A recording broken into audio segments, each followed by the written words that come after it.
Hi there. I would just like to say, before you watch the main video, I'd just like to issue a disclaimer and say that whenever I do an interview or a round table with other guests, or when I'm part of a round table or part of someone else's interview, I just like to say that with the people that I do interviews and roundtables with, there will always be something that I resonate with about that person.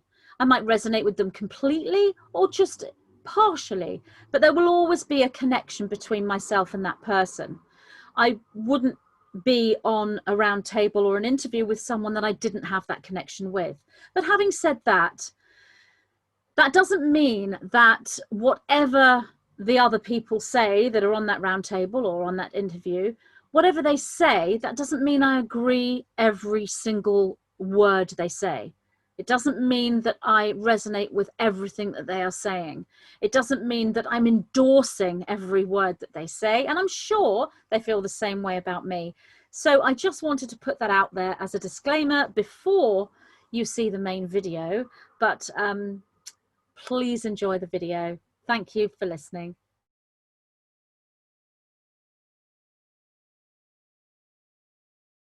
For those who are watching, I think we are live, so welcome and very, very many blessings to you. Thank you for joining us. We are live on YouTube. I'm not sure if we're actually streaming to Facebook right now, but we are live on YouTube. And I'm joined with some blessed guests, Galactic family, wonderful, wonderful people.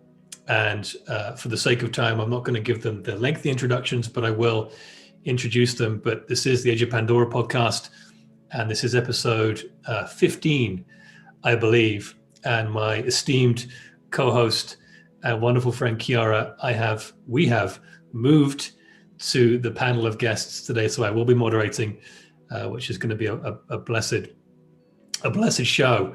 But the topic of today's show is really the master in you and the age that we are heading into on Gaia, on the new Earth at this time, which is an ascended race of human beings.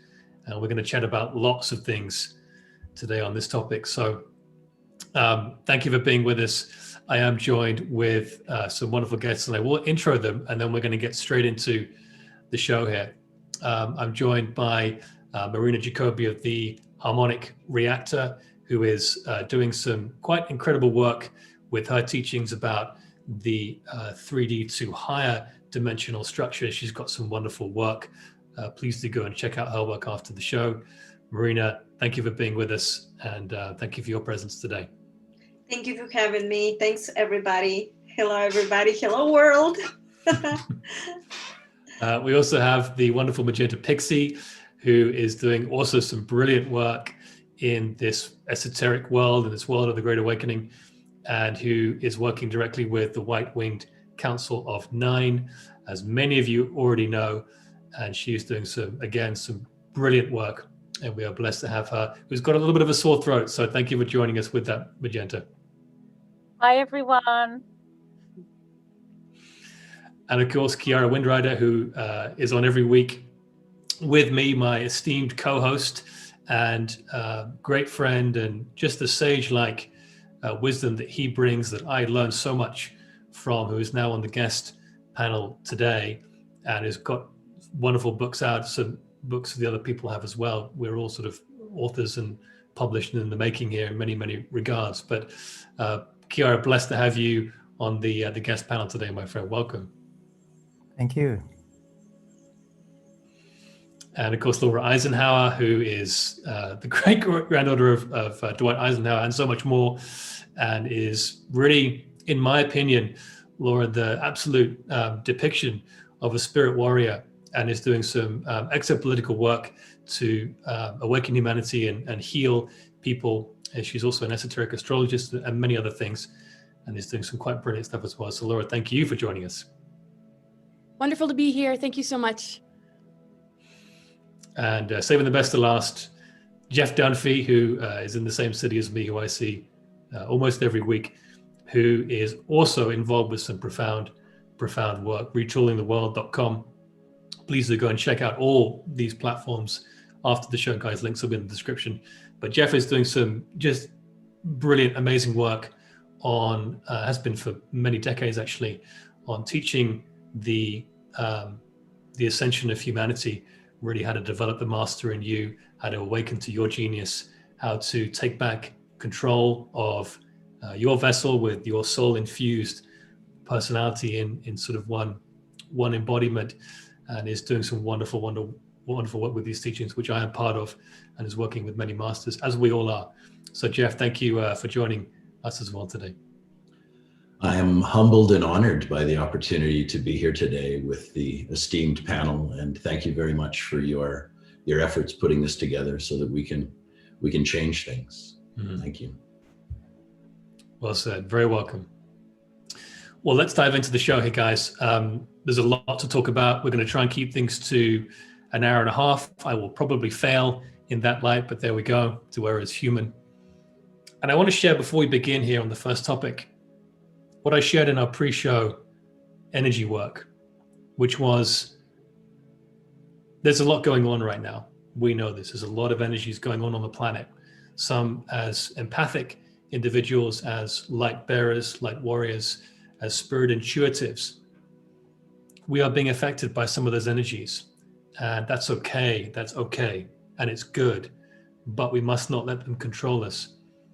And at this time, and I had not an epiphany, but it's actually from a meme, so maybe that is an epiphany on the digital realm, but in the digital realm.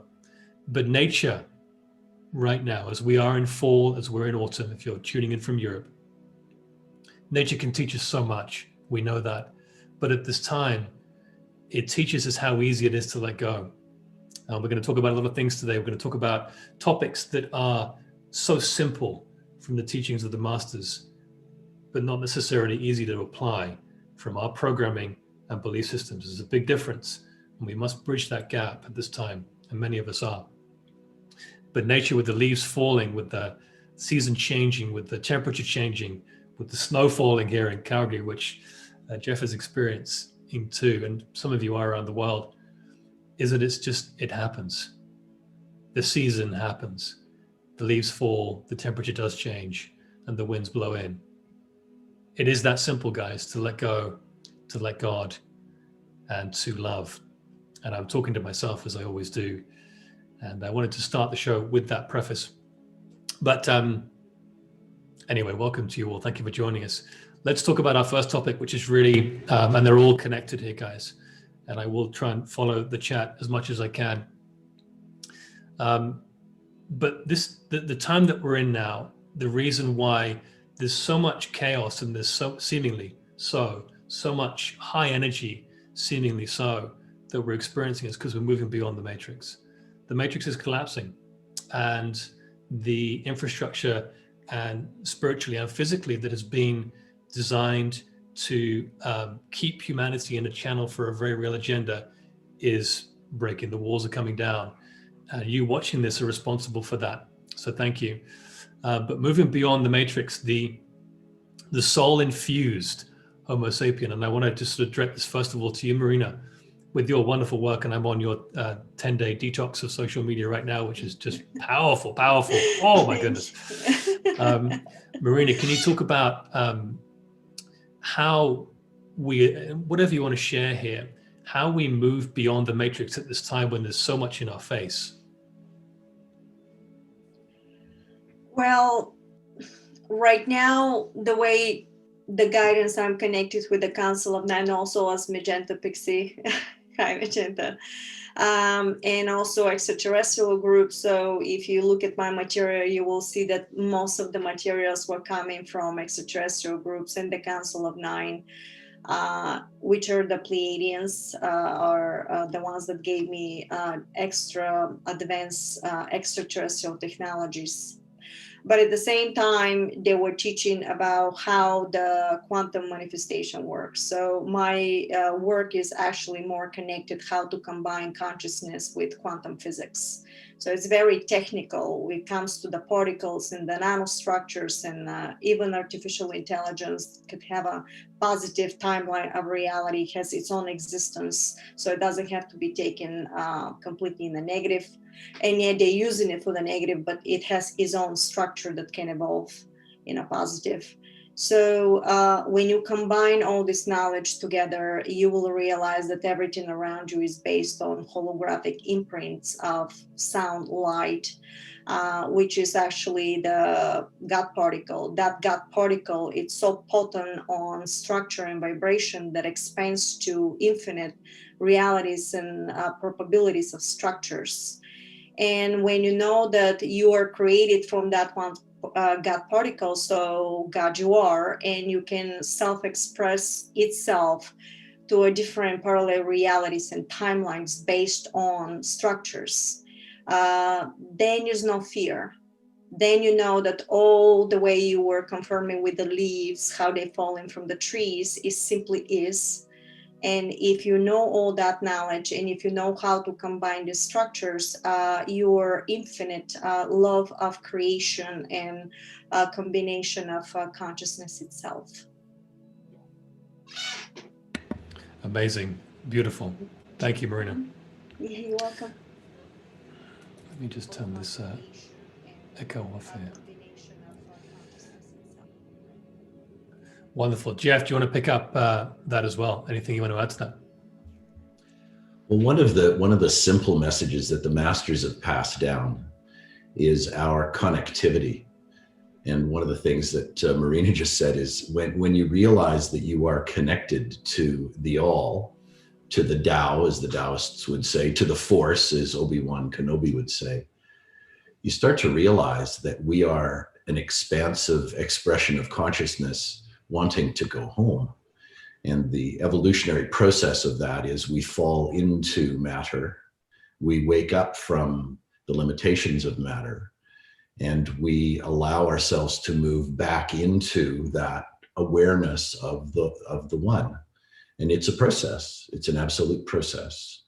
The manvantara, the breathing out of expression of consciousness into the matter, the brushing yourself off of all the nonsense, and the time to come home.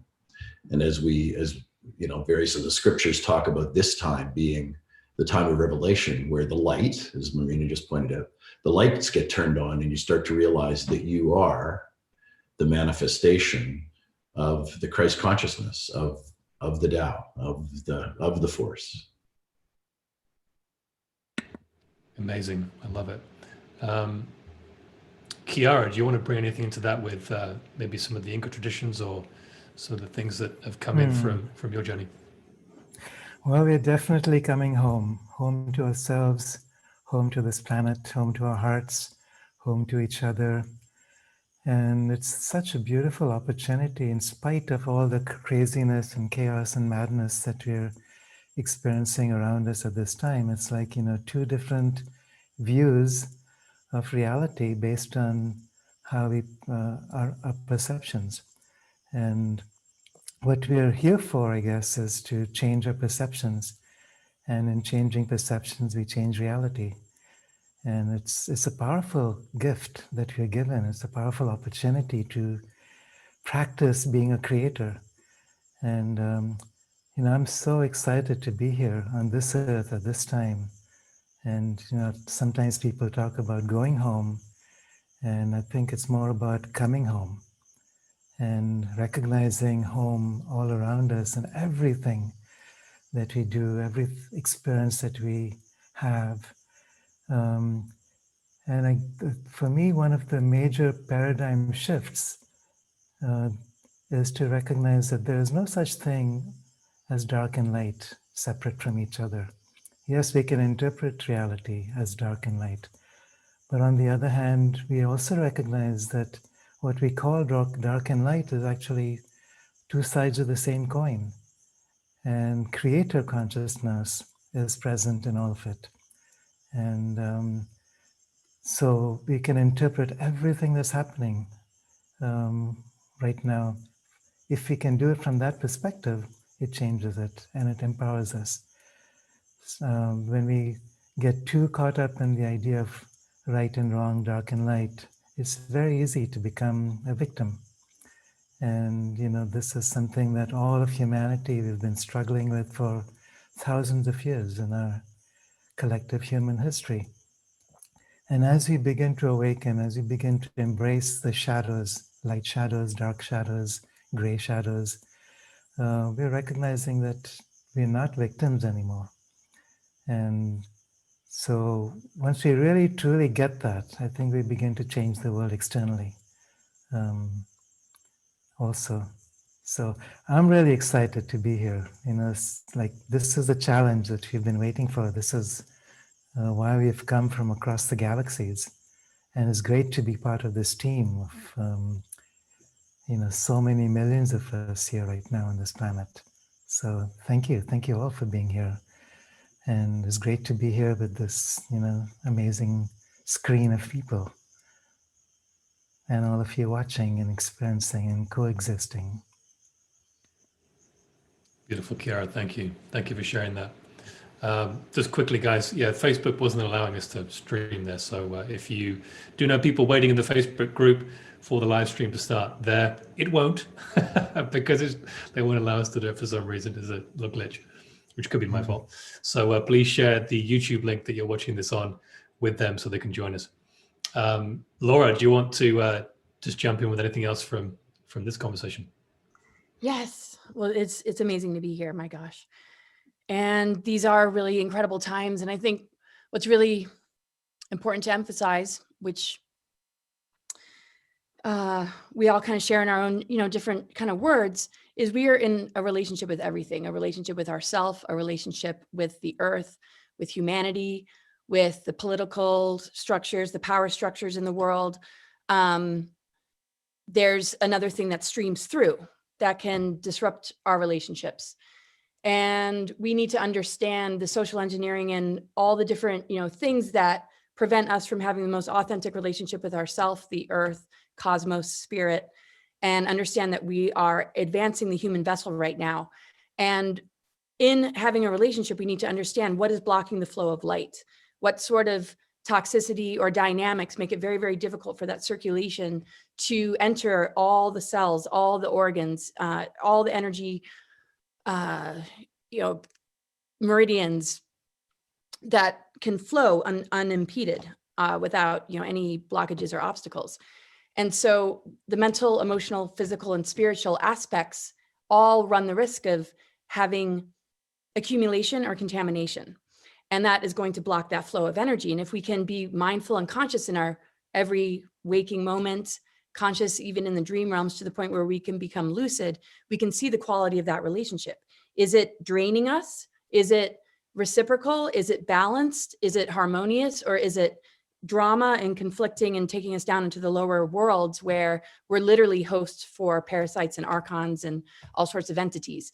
So when we can look at it from the micro perspective of just maintaining relationship with self, our loved ones, family, children, and anybody that's in our immediate environment, and sort of notice what it takes to create the ultimate connection of love, compassion, integrity, and really being able to enter the bliss realms and move mountains together as a team, we can stretch that into the much larger picture and see our relationship with, everything else.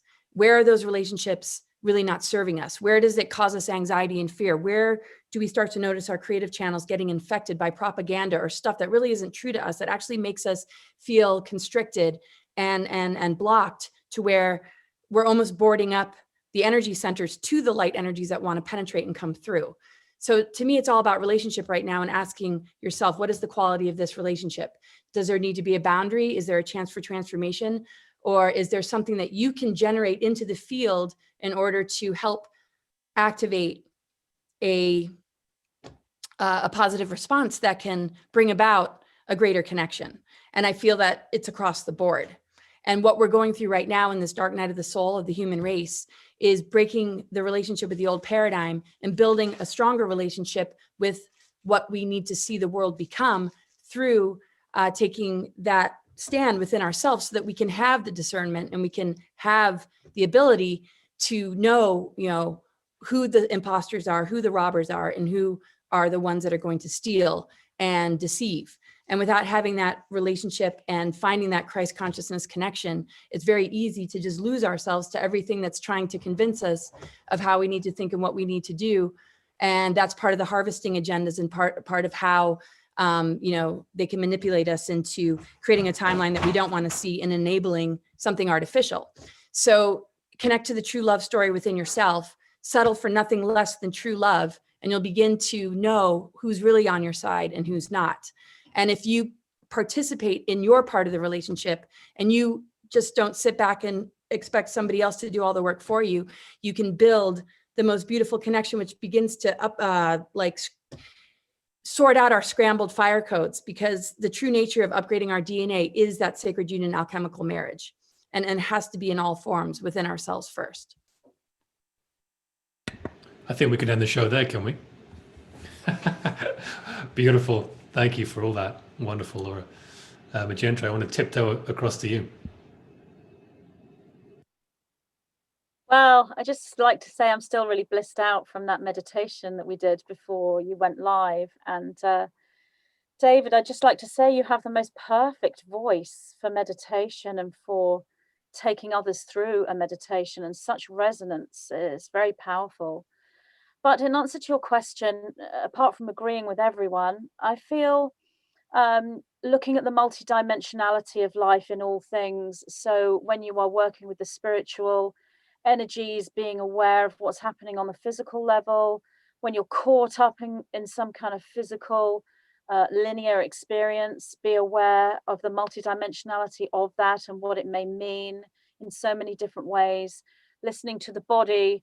For example, you mentioned I had a sore throat. I've actually lost my voice, as you know, or I did lose my voice. It's back now, as you can tell, but it's not fully back to normal. And when I first did lose my voice and couldn't do any interviews or recordings or anything, I thought, well, why would the universe prevent me from speaking when that's my job? What have I done wrong, or why am I being moved away from my mission? But then after silent communication with the nine and working with them and working all this out, at the same time, it was an opportunity to rest the voice, take a step back and rest. And as Laura will know, both of us, we've been making videos and interviews nonstop since lockdown in March repeatedly. And I think perhaps I was feeling that that's what I had to do because that's my mission. And I think the whole voice thing and the throat chakra energy was kind of telling me to take a step back for a while and have a little bit of a hiatus, a little bit of a rest in order to recoup those energies. And I think even though there's something happening every single day right now on all the dimensional levels, physically and spiritually, I think we need to be aware that we are part of a team. And if we take a step back in what we believe is our mission, there are others there that are carrying that energy for us. So we don't have to be pushing ourselves every day to try to help everyone else or explain what's going on. So I think listening to one's body, looking at the multidimensionality of what's happening to our environment and to our own bodies and in our own realities, and actually looking at deeply at the reasons why things are happening. And this will help us to navigate through our situation now and what's coming. Obviously, I'd love to say more, but I'm going to say as much as I can in as little as possible words. Thank you. Oh, beautiful. Thanks, Magenta. And we are blessed to have you on. I know you've had some real throat troubles and affliction over the last few weeks. So thank you for braving that. Not easy. Ascension symptoms, I guess, in a way. But I've got so many notes here and things that I want to share, and I can't share all of them. But I love what you're saying. And there are so many people right now who are going, well, this sounds great. It's very elaborate in narration from all of you, from me. But practically, what do I do to stay in presence? What do I do to love the ego into submission? Jeff, as you always talk about, what do I do to be rather than, and this time's for do, but how do I be? And I want to read a little piece here. And Jeff, I want you to chime in on this. And this is from the Life and Teachings, Jeff, that I always talk about so much. These series of books has given me so much Life and Teachings of the Masters of the Far East, which I've just completed and I'm going to reread. But it says, this is from Jesus the Christ, just let go of the thoughts of burdens, and you are completely relieved from them. The conquering Christ gives you perfect freedom. You soar with the birds in perfect freedom. Give the conquering Christ within you the opportunity to free you. Now, as I was talking about with my partner last night, who's, as we all are going through our own individual challenges, I said to her that it is as easy as just letting go. Never say that to a woman, by the way, guys. Ever. Unless you want to be put in your place to a large degree, and she did do that. But I really, and Jeff will chime in here in a sec, I gave the analogy of we're all sort of climbing the Himalayas right now. We're all helping Gaia and the collective of Homo sapiens move on this great trajectory of higher densities and higher frequencies in this ascension, this event, whatever you want to call it. And we're on this journey, and each of us have got, and this is a wonderful Navy SEAL friend of mine had given this talk a while ago, and I love this this sort of analogy of this story. And it's that we're carrying these bags of rocks, right? And there's different weights in each bag, there's different sizes of rocks. And at Everest Base Camp, it's still challenging to carry them, but it's not quite as bad because we're at the bottom of the mountain kind of thing, one of the first levels to climbing it before the ascension of it. And as we get up on this journey, we carry not enough money in one bag. There's, my child's sick, my wife just died, whatever it is, we carry many of these bags on this journey. And although there is a very important thing to be said about the energies that come in that are negative, to have discernment and to recognize what you need to transform and what you need to deny and let go of and just leave. And that can be tricky. But it is as easy as sometimes as going, you know what? And, one of the Sherpas comes up to you on this journey and goes, just drop the money bag. Just let it go. Let it roll down the hill. And it is that simple, guys. It's not that easy to do, as I mentioned.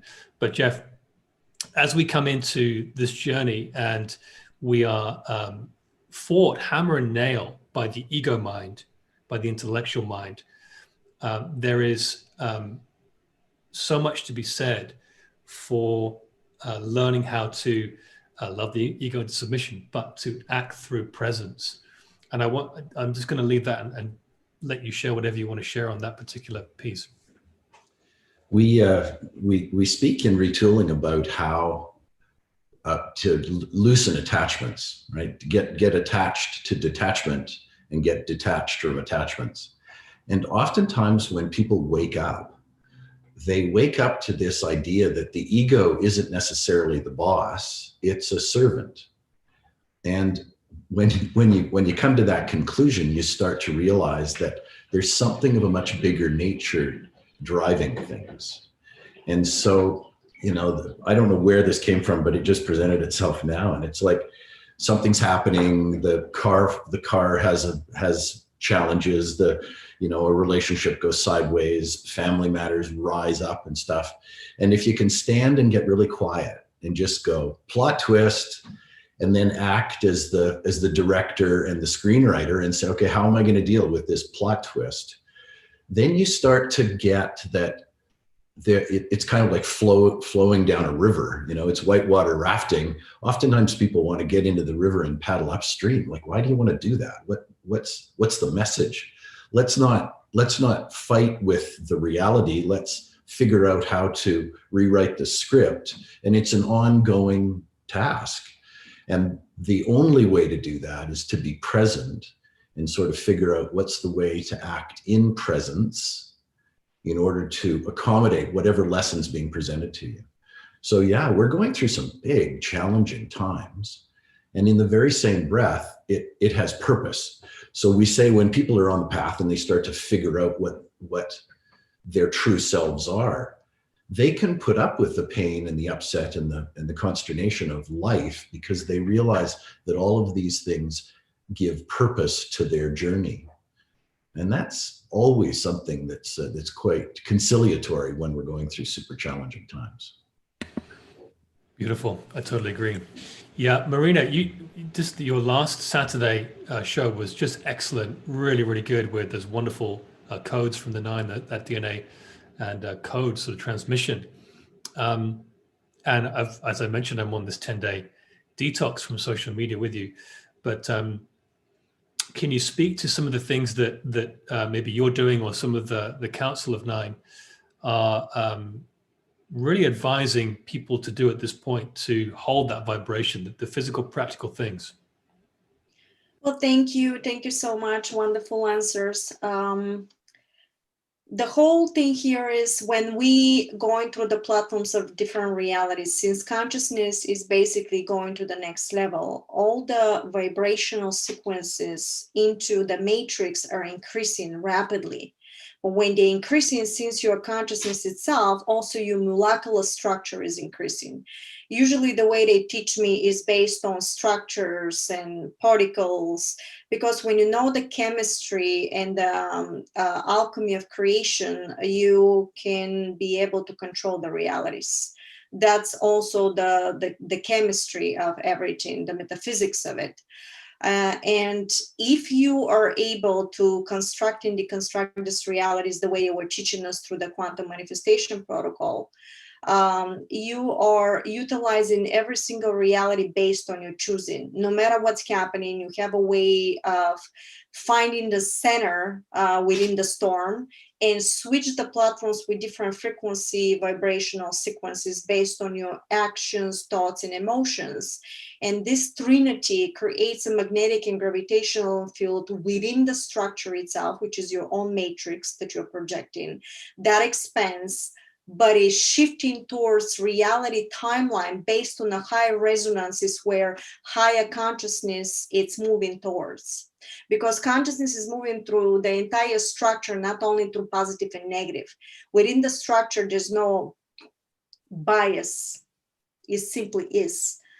But it's different expressions. So you have to choose to act upon it. And this is the time that they said you have to stay on a positive thoughts, positive actions.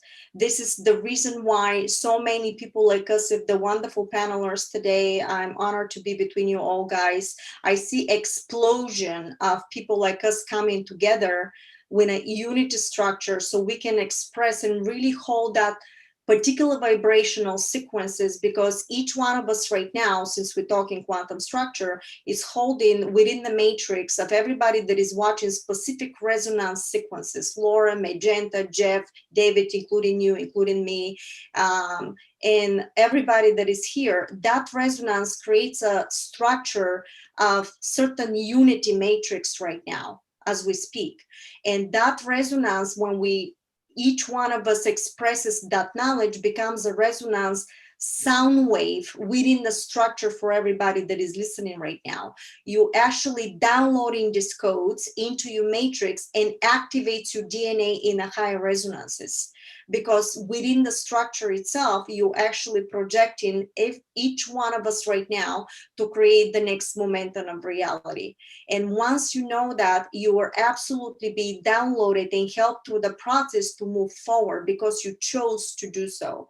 And this is how the quantum structure works. They explain everything to me, that each one of us is a resonance sequence, geometry platform, carries specific pulsation of vibration, and that creates different type of realms of realities within under the umbrella of Ascension Protocol. And that umbrella, you have the negative structure that is trying to suppress, which goes into their own time of reality. And we also, by us choosing, by being completely aware and awakened, by holding the center of that information and not being manipulated and completely suppressed through fear, which is a complete illusion. But the illusion comes through the fact that you're giving a consent without doing the research, without seeing the facts, and ignoring completely what is right in front of your face. And that's what they want from us. They want, and I'm quoting, you have to look at the facts. The facts will lead you to the truth, and the truth will set you free. But that is the freedom of your mind and understanding. And that's how we're moving forward. So thank you. Amazing. But the truth will kick you in the nuts first, huh, Jeff? Yes, because it's not easy. Look, each one of us, if you know Laura's story, I'm sure Magenta has her own situations, including me. Each one of us, whoever I know so far, is being through a tremendous pressure to move forward and to expand that knowledge there. And now they're attacking channels and they're doing everything else. And yet we're still holding that ground so we can move forward. Yeah, absolutely. And nothing can stop the light, and nothing can stop this movement, because the Great White Brotherhood, which has been on the planet for a long time, and this is not some sect or sort of organized religion, so to speak. The Great White Brotherhood is everyone who's listening to this and who's not, who are in pursuit of bringing the light to the planet. And in the late 1800s, and Baird talks about this, Baird Spalding, in his Life and Teachings of the Masters, is that really in the late 1800s, if you looked at the Earth on a sort of a flat plane, of course, some people believe that it is, and that's okay. But if you look at it on a flat plane, or even whether it's spherical, you see it that way, is there were pockets of people on the planet, enlightened beings, some of them 200, 300, 400, 500 years old, some of them thousands of years old in human form, that are still alive today, by the way. And many of them are in India and across other parts of Curie. Talk about that. But the pockets of people that were there formed a perfect pyramid, and they brought the light, and they so did that. But the Great White Brotherhood is this galactic family that we're part of. It's the bringers of the dawn, as Barbara Marciniak talks about in a wonderful Pleiadian message back in the 80s as well, which I just posted. The mission that we have here is, and there's lots, this is very sort of personal, but it's really to hold the light, hold the space. And it boils down to the two things that I always talk about, which is to learn to let go and to help others remember why they're here. And sort of it falls into that in the mission that we're on here. But yeah, powerful stuff. Thank you, Marina, for sharing that. Chiara, I'd love to bring you in, my friend, and just talk about some of the things you think Gaia is going through right now, and how we can physically help Gaia with our thoughts, our words, and our deeds. Well, Gaia is certainly going through her own evolutionary journey, as all species are, and it's not so easy to understand Gaia from the level of the rational mind. And I think what we are doing here is to expand our own ability to step beyond the rational mind. And there's many, many different layers of the mind that teachers like Sri Aurobindo talk about: the higher mind, illumined mind, intuitive mind, overmind, supermind. But as we step into these levels of the mind beyond what we are currently aware of, we are also stepping into the mind of Gaia. It's an elemental consciousness, but also a very distinct consciousness that we can begin to connect with if we choose, through nature, through our own bodies, by opening to the greater evolutionary purpose and becoming consciously a part of that. So my journey towards understanding Gaia has been very much about surrender, letting go of the human aspect of being, and expansion. So it's like stepping out of the human self and connecting with vaster and vaster realms of consciousness. And there used to be a time when I was feeling almost sorry for Gaia. You know, it's like, look at us humans, what we've done to this earth, and feeling very apologetic and feeling really angry and feeling really victimized in a way. Until I realized that, you know, if Gaia wishes, she can just wipe us off the face of the earth in an instant. But we are part of Gaia, you know, so we are not separate from her. And with that awareness came the realization that, yes, each species has a particular function. And our function as a human species is to become part of the nervous system of Gaia. And as that, we have an ability and a responsibility to connect with galactic forces and to channel those galactic forces through our bodies, through our consciousness, through our hearts, through our minds, into the earth, and then support her in her journey of awakening. So it's like she's on an evolutionary journey. We are on an evolutionary journey. The ancients talk about Gaia luminis, Homo luminis. This is the next evolutionary phase that's inevitable.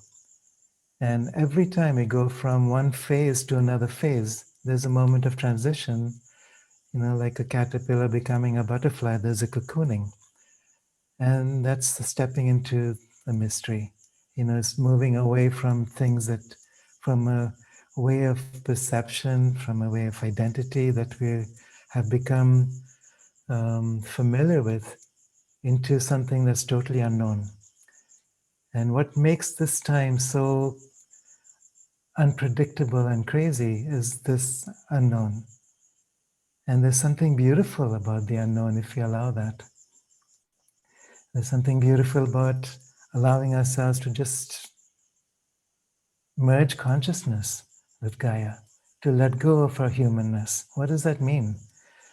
The first time I experienced that was when I was swimming with whales and dolphins in Hawaii, and then later in Egypt.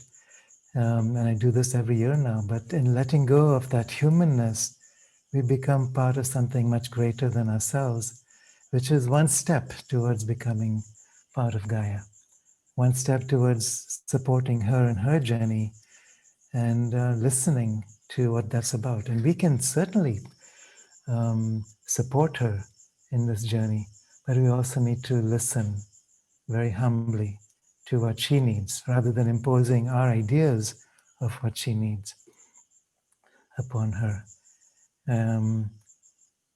So to me, this is also about what it means to be fully human, which also means being fully divine. Because as far as Gaia, there's no distinction. Everything is alive, everything is living in this one consciousness. So that to me is, this is just touching the mystery of Gaia. The indigenous people around the world have understood that she is mother, she is friend, she is beloved in so many more ways than we are aware of. And we can't just pin her down to one aspect of understanding. So how do we listen to her now in these times? It may seem that her body is being threatened, being overrun by human greed. But there's also something, as she's stepping through the cocoon, that there's a great mystery opening up. And she doesn't see it in that way. She doesn't see herself as a victim. She doesn't see herself as being persecuted and oppressed. And that's the great mystery. It's like, yes, we step into this great mystery with her and then support her in co-creation of something spectacular that is inevitable now. It's happening. It's already here if we have eyes to see. Beautiful. So to me, this is such a rich time to be here. Yeah. Such a beautiful time to Thank be you, alive. Kieran. I want to just share quickly, I can see in your background, you've got sort of these two lights and you're right in the center of them. Whether that was planned or not, it's quite good, like these two sort of angels watching over you. I had an experience, just real quick, stupid story, but some of the things that are happening to me now, as Jeff, I talk about with you and Kira, just amazing. I was waking up, this was yesterday, and I woke up with, I was doing something astrally, just a lot of anxiety. And it was really in my body, and I sort of had come out of the dream, which I remembered, and now it's gone. But I just remembered, and I did in that anxiety and fear that was really quite strong, actually.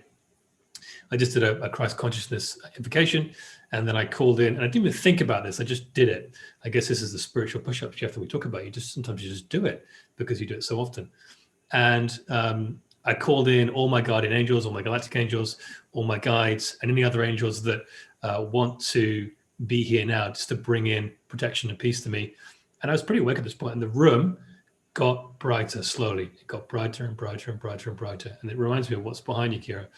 And I could see, I can't really remember this bit, but I could see angel wings of some kind. There were angels present. And then, get this, there was a harp that played. Like someone put their finger on a harp and ran it down, real quick. About 4 feet, there's nothing in the room. About, I could see, 4 feet away from me, this harp played. And it was like it was playing right there in the room with me, very soft. It was extraordinary. And then peace just washed through me, and I just lay there in out of my intellect completely. It was just extraordinary. But anyway, just that's a tangent story that your light things remind me of yesterday morning, Kira. Beautiful. Okay, let's shift gears a little bit. Let's talk about the ascension, the event, whatever you want to call this. It's not going to be sort of one thing. There may be big things that happen to make it happen. And there are lots of different sort of versions of this, you know, the solar flash, the great galactic superwave, et cetera, et cetera. But Laura, maybe I want to throw this to you. What do you think this event is going to be? Is it going to be an event? And just some thoughts around it from your side. I think the event happens for each of us individually until there's so many people that have gone through their own personal event that it becomes this much bigger event. Because the earth is an organism, it's a multidimensional consciousness, I guess you could say, just like we are. And we're moving out of the personality matrix where we're easily mind controlled. I really liked what Jeff said about the ego.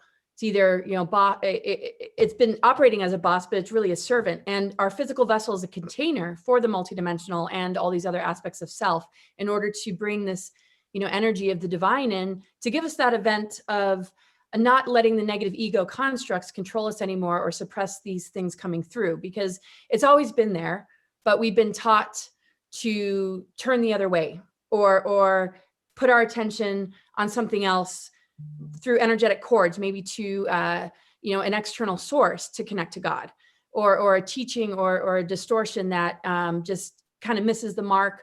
Or we're wrapped up in our trauma bodies and we got so much amnesia that we can't really locate those places we need to heal.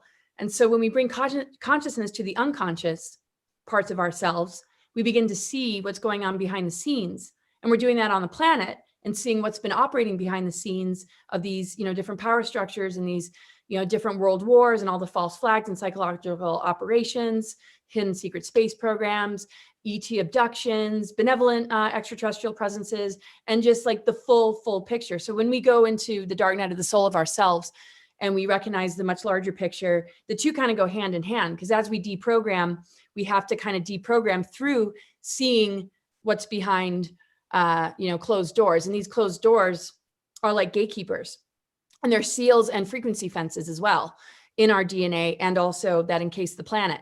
And that begins to dissolve when we begin to recognize a much fuller picture. And it requires us to go into that really uncomfortable place of, you know, accepting that, yeah, whatever we might have invested our lives into, whatever we might have educated ourselves in might not actually be right, might not be good for us. And so it's a certain, you know, kind of level of humility, but it's the most liberating thing that we can give to ourselves, because that's what breaking up with the narcissist is all about. You're no longer being played. You're no longer being vamped off of.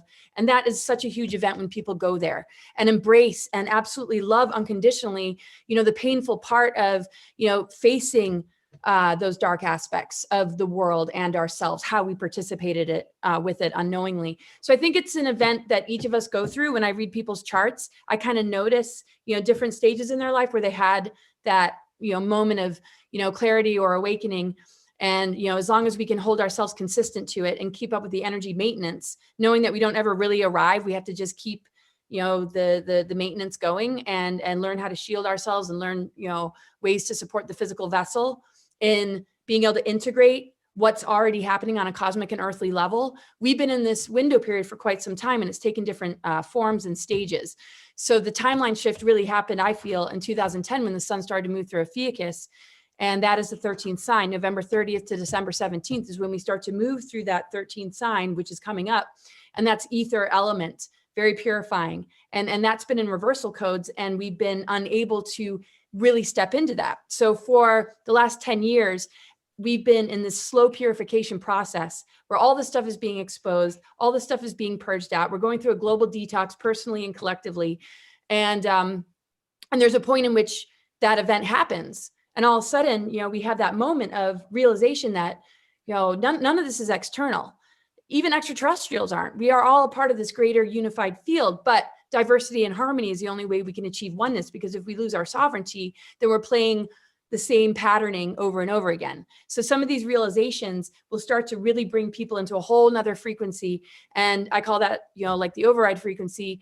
And it begins to help other people achieve an event because it becomes the activator. The awakening star seeds really have a recon mission where they're literally pulling people out of the waters that might be drowning, but every once in a while they might get dragged in and start drowning themselves.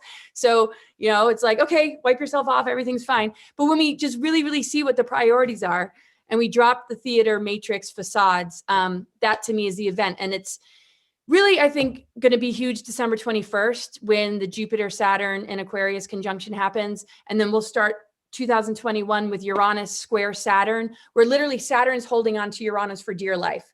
The old paradigm energies are not wanting us to move into this event or into this huge realization of our higher mind, that electrical energy that'll really upgrade our DNA, connect us into the magnetic and into the grounding cord of this earth so that we can achieve the Tree of Life template on the full sphere capacity instead of the artificial Tree of Life template that has been in reversals.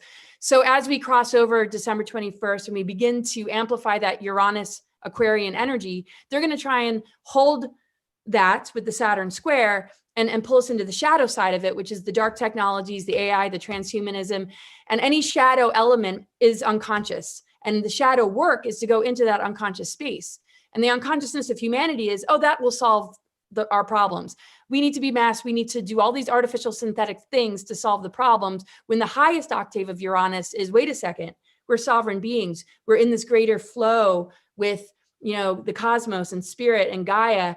And we're actually rebuilding the architecture of our DNA, and we don't need any of that. So if we can all embrace the shadow work and not let Saturn pull us into that fear space, then we're going to see a huge event take place, I feel, between December 21st going into next year. But to me, it's a slow drip. It can't happen too fast. It'll blow out people's circuits too quickly. So everybody's at a different sort of stage and phase in it. And if we can be chameleon enough to know how to address each individual as they come towards us and present themselves, as long as it's done with respect, because it's not good to be attacked and we have to have our boundaries. Each person will work on the piece that they need to integrate most. And that's why we all have diverse charts. We're here to share our codes. We're here to rebuild our DNA architecture by accepting the differences as a blessing instead of a threat. So to me, each of us has our own event, and it's going to be a collective event. And if enough of us have that personal event, this next year, we will see the fall away more and more of these artificial systems that are utilizing fear and the fear of death as a mechanism of control. Because just like we talked about the cocoon and transformation, that's a death transformation cycle. So the fear of death in a virus is stunting the growth of that. So if we can drop that fear and embrace, the medicine of the earth and the truth that as we upgrade, we can transmute all that stuff that they're teaching us to fear, we're well on our way to experience a massive event. And that's almost like the return to the Christ energy, to me, is what the solar activity is about too. But our integration process is not necessarily going to be the same, but then there's going to be one thing that happens that no matter where you are on your path, it's either going to knock you out, you're not going to be able to maintain a physical vessel, or you're going to go through the most unbelievable upgrade. Might not be comfortable, but you'll get there. And people like all of us are here to really support you and love you and help you along. Yeah, brilliant. I love it. There was a time when I was like, come on, let's I'm ready for the event. I'm ready for the ascension. I'm ready to move out to higher densities. And then some of the things I've experienced the last 6 months, I'm like, well, it does kind of need to be progressive, because the vessel, the hardware that we have, which is our physical biological body, is now consistently getting attuned to and receiving new software all the time. And of course, as you've experienced with technical stuff, all of you, I'm sure, when you try and lump in software that requires too much hardware that your current machine hasn't got, what happens? Well, it breaks the machine. Like, it freezes. So it's got to be progressive. But no, I love what you said. Magenta, what What are some of the things that the White Wing Council of Nine have maybe said about the Ascension or event that you want to share? Well, so much really about the Ascension and the event, but one thing they did say to me recently, talking about well, I was asking them actually how we would move into the new Earth, and where is the new Earth right now, because the Nine say it's available for us now. So obviously this is part of the event, part of the Ascension, which is the creation of the new Earth. That is, as Laura said, there are multiple ways of looking at the event. And as Chiara said, there are multiple ways of looking at Gaia. It's all so multidimensional in all of its different forms. So one of the questions I asked them was about New Earth. And if it's available for us now, where is it? For example, if people want to go out into society and gather together, a lot of places on this earth right now, they can't do that, or they can't access a particular business or shop or restaurant or cafe because of restrictions and lockdowns. So I'm saying to them, where is this new Earth? If you're saying it's here now and it's part of the event, it's part of the Ascension. So what they were saying to me is, it's there for us now, and it's very energetic. Like right now, the six of us have come together. We are in New Earth right now, all six of us, because of our connection and our consciousness and everything. Marina was saying about the geometries that we give out with our frequency and create these connections. The Nine call this alchemical unification, and that's what creates the new Earth and Gaia and the event, and it's all sort of mixed together. As you were saying, David, these questions you're asking are all kind of very, very connected. But what they were saying to me is, on a physical, tangible level, actually going out and about into your reality, into your world, those that are aware and existing within the fifth dimension are able to call in a new Earth reality to them wherever they are. They can be cooking in their own kitchen, they can be in the shower, or talking like we are. They are able to access that new Earth consciousness, that new Earth energy. And that's because of the way that we are moving together in this alchemical unification. We are broadcasting this signal out. And then they're telling me that it will be sort of, yes, Laura was talking about the solstice, the 21st of December, huge, huge date, multiple shifts occurring. But they're saying to me that it's 2021 when we actually start to see tangible evidence of this new Earth physically, that we can actually access as a physical presentation. So let's just say, I mean, comes in so many forms, but let's just say it's a business.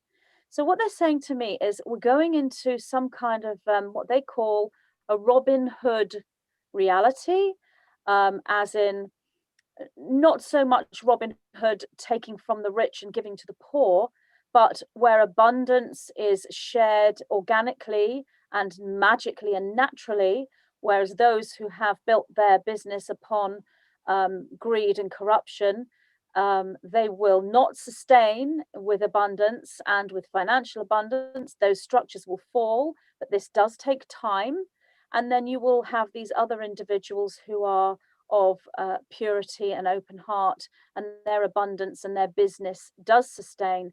Now it's looking like it's the opposite in certain places in the world right now, but energetically, that is how it's going to work out, this Robin Hood reality. But they also spoke about the outlaws. If you look at Robin Hood, where did they live? They lived in the forest. I'm not saying we're all going to live in the forest, but what they're showing me is there is this hidden world that's superimposed within our world, and it will become visible in 2021. It's there now, but more so visible in 2021, as in, you might be walking around a town, if you're allowed out, and then it may be that sort of 100 businesses in this town are all holding these restrictions. You know, you have to wear a mask, you have to use hand sanitizer, you have to have a temperature gun aimed at your head, and all of these things, because they are living in the old world, the false narrative, and believing and subscribing to it. So because of their belief structure, they're assisting in creating that superimposed AI structure that is false. But those who are aware, when they take this in temperance and not extreme resistance, because there are many who are aware, who are in resistance to what is happening. And that's absolutely understandable, of course. But when you can move into a flow with it, you miraculously find that you turn around the corner and there's this little business where the hand sanitizer is made of organic lemons, and you know, the you don't need to take your temperature, or I mean, I can't actually say how it will literally manifest, but what the Nine is saying is there are people now that are setting up events and businesses and structures that will welcome people who are aware and who are aware of the truth. But these businesses will not stand out in the way that would mean that they would be targeted and closed down. They will look as though they are normal structures to the everyday person. It's only the aware individuals that will see this world and see these structures and know where to gather. It will be hidden from the people who are not aware, and it will be hidden from the control system. In fact, the control system won't see these structures as a threat because they will simply look too old-fashioned, too simple. They won't have this flashy technological lights and bells and whistles and how everything is new and advanced. It will be more just simply simple, but we will be able to find them. And two people could go to the same new earth structure, and one will see a structure that is the same as every other, but the aware individual will know they're in a new earth structure. And this is just the beginning. And then this will sustain. Because what the Nine have said to me is, if you were to look at the movement into the new earth in a physical sense, and the movement into the new world order in a physical sense, so the seeds are planted now and have been planted since lockdown, since March. The seeds of both of these worlds are planted now. So if you imagine that those seeds, those catalysts to these different worlds, as babies. So they're babies right now. And in 2021, they will grow and become adolescent over time. I don't know how long this will take. This is a growth period. But what the Nine are saying to me is the New World Order structure will not grow past adolescence. So yes, it's going to grow from baby to adolescence, using a metaphor. So yes, we are in for challenging times, as I've said, and how everyone else is saying here. It's not going to be easy. This New World Order structure is going to grow in ways, but the new earth does not stop at adolescence. The New World Order structure will fall when it reaches this point. It will absolutely fall and collapse. It can't sustain because of the light and the particles and the fact that we're moving into a different aspect in space and in hyperspace and wherever it is that we're going. But the new earth structures, they flourish and they grow and they grow and they grow to adulthood and beyond, and they keep on growing, and they are sustainable. So we're right in the early stages of this, and I see that as a physical manifestation of what you could call the event. But I agree completely with Laura that the event itself is a multiple different presentations, and each person will experience the event and a series of events in their own unique way. And virus and lockdown was the event in one sense, but will there be a cosmic event? I think so. From what the Nine is showing me, there is some kind of planetary alignment or movement, or some kind of cluster of comets or shift in planetary galactic structure. But the true event is the coming together, the enlightenment within, and the coming together as Marina was saying about this unity that we're creating. That's the true event. If you had to give it just one form, it would be the unification of humanity, and all of this is all part of it. And that's why I said earlier about the multidimensionality and understanding that there are different perspectives and different ways that these different dimensions are presenting themselves to us. So in one dimension, we might see absolute horror and chaos and how everything's falling apart and everything is frightening. And David, you were talking about waking up with a bit of anxiety. And I will say that starseeds right now are keying into this multidimensionality. So they're going to be having amazing, wonderful dreams and astral projections, but they're also having nightmares too, because they're keying in on this other world, because they're sensing the energy of both, which is what we need to integrate. And when we integrate these multidimensional presentations of all these energies, then we create this event ourselves, we create this new earth pathway. So that's kind of what is happening to us right now. And it's so huge on every level. And every single starseed, every single aware person and an individual aware of truth will be going through this individually, as Laura said, and having their own unique event that's occurring at the same time as someone else's unique event. So Robin Hood Society is the actual words the Nine used. And if you study Robin Hood, the legends of Robin Hood and the stories, there are multiple metaphors just in that story. So that's something new that they told me about just a few days ago. So. Wonderful. Thank you for sharing that. I love what you said about, Marina, I want to ask you a quick question on this, then we'll move on, is that you will start to experience as you do the spiritual push-ups, Jeff, that you and we always talk about, as you do all this light work, you'll start to experience different things to people who maybe have agreed not to, or are not doing that, or will come later. And I've experienced a lot of this recently. I'll share another story.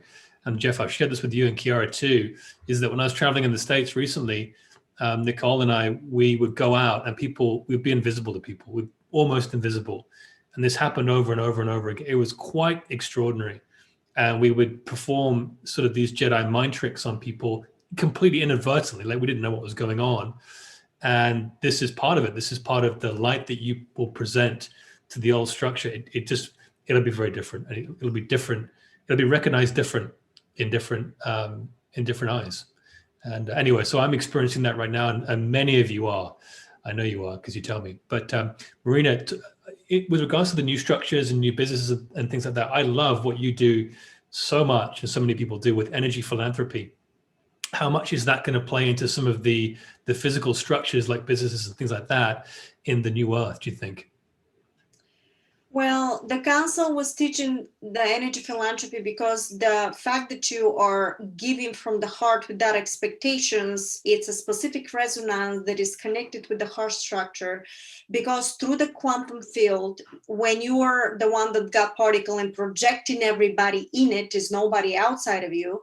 When you give to somebody without expectations, you're actually giving to another version of yourself, and you're never being depleted. But it's not easy for people to hold the vibration of that understanding of knowledge, because you were being conditioned and preconditioned to think that you have to basically give piece of literally a paper to somebody, which is a consent of complete ludicrousy, for matter of a term, because when you give from the heart, holds a specific vibrational sequence that is actually the higher realms of vibration resonance. So when we're talking about resonance, it's when you start expressing yourself in that momentum. They told me, and I'm quoting, never, when I have sessions or I talk to somebody, never to put a price on anybody's head.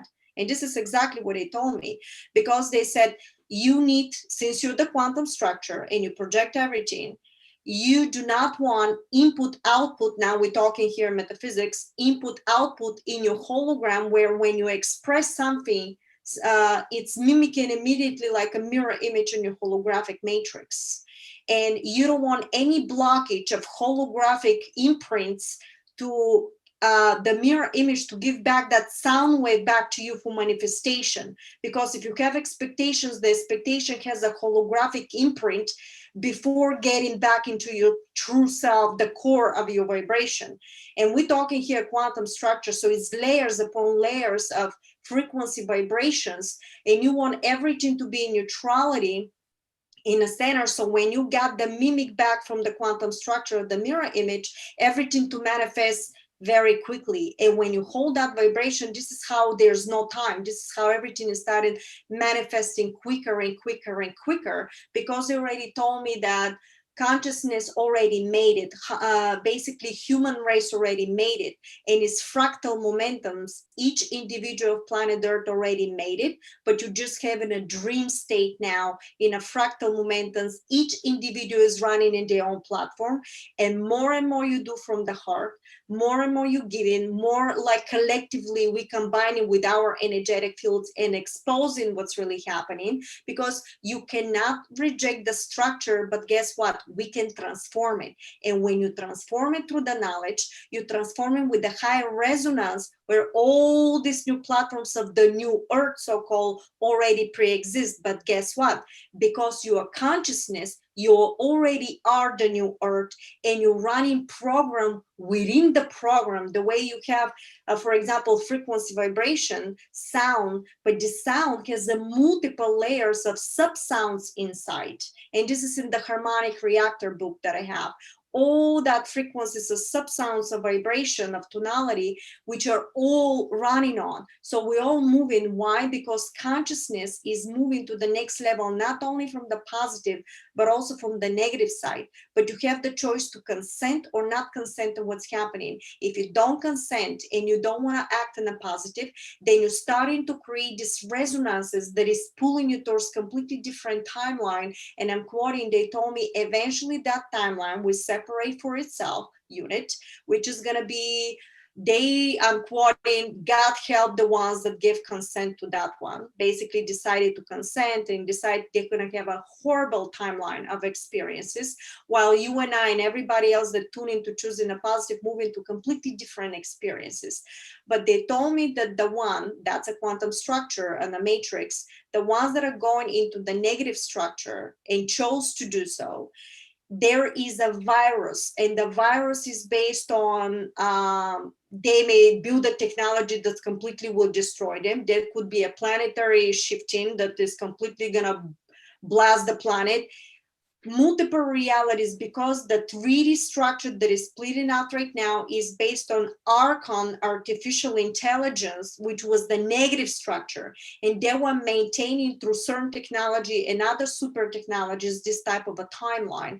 Well, guess what? Because the negative and the positive are also part of the structure of consciousness itself. There's no separation. But consciousness is moving to the next level and will no longer allow this. And each person in this negative timeline has its own ascension, and they have also positive structure. So it will be self-sabotage, and they're eventually going to go into extinction. How is that going to happen? How, who, and when, we don't know. But they told me the end result, humanity is winning. Humanity won already. You must know, and you hold that vibration. But how do you experience that on a daily basis is going to be based on your choices, action, thoughts, and deeds. And that's what is important for us to hold out right now. Beautiful, wonderful stuff. Whew.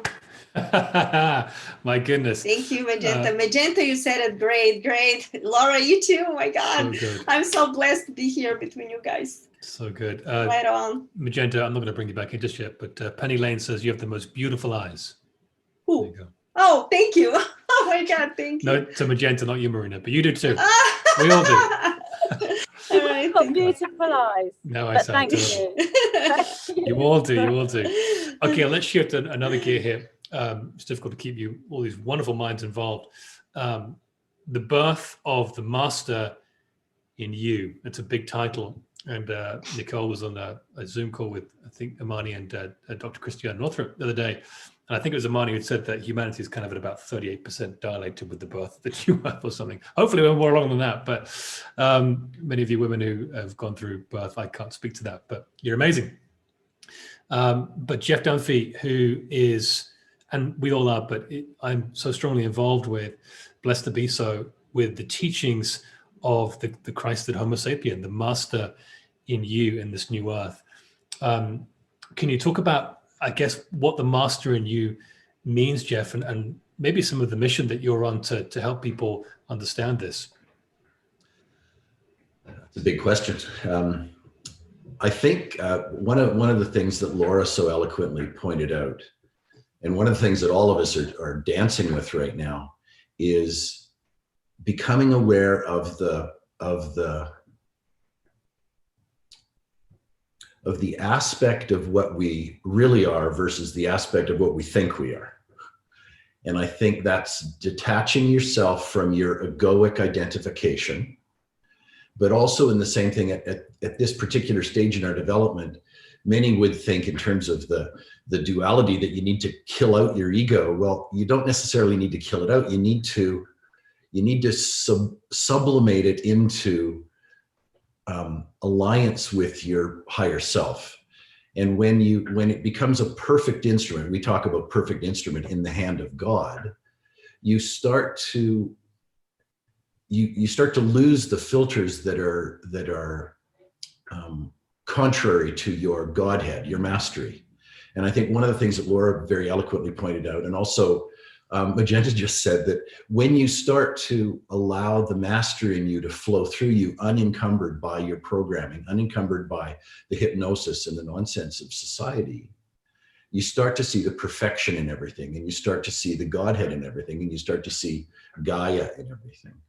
And one of the things that I think is completely contrary to what everybody expects, and certainly what we've been programmed into doing, is once you've done 1,000 push-ups, or once you've done your rosary beads, or once you've done really good deeds, you're just going to get there. And that's delusory.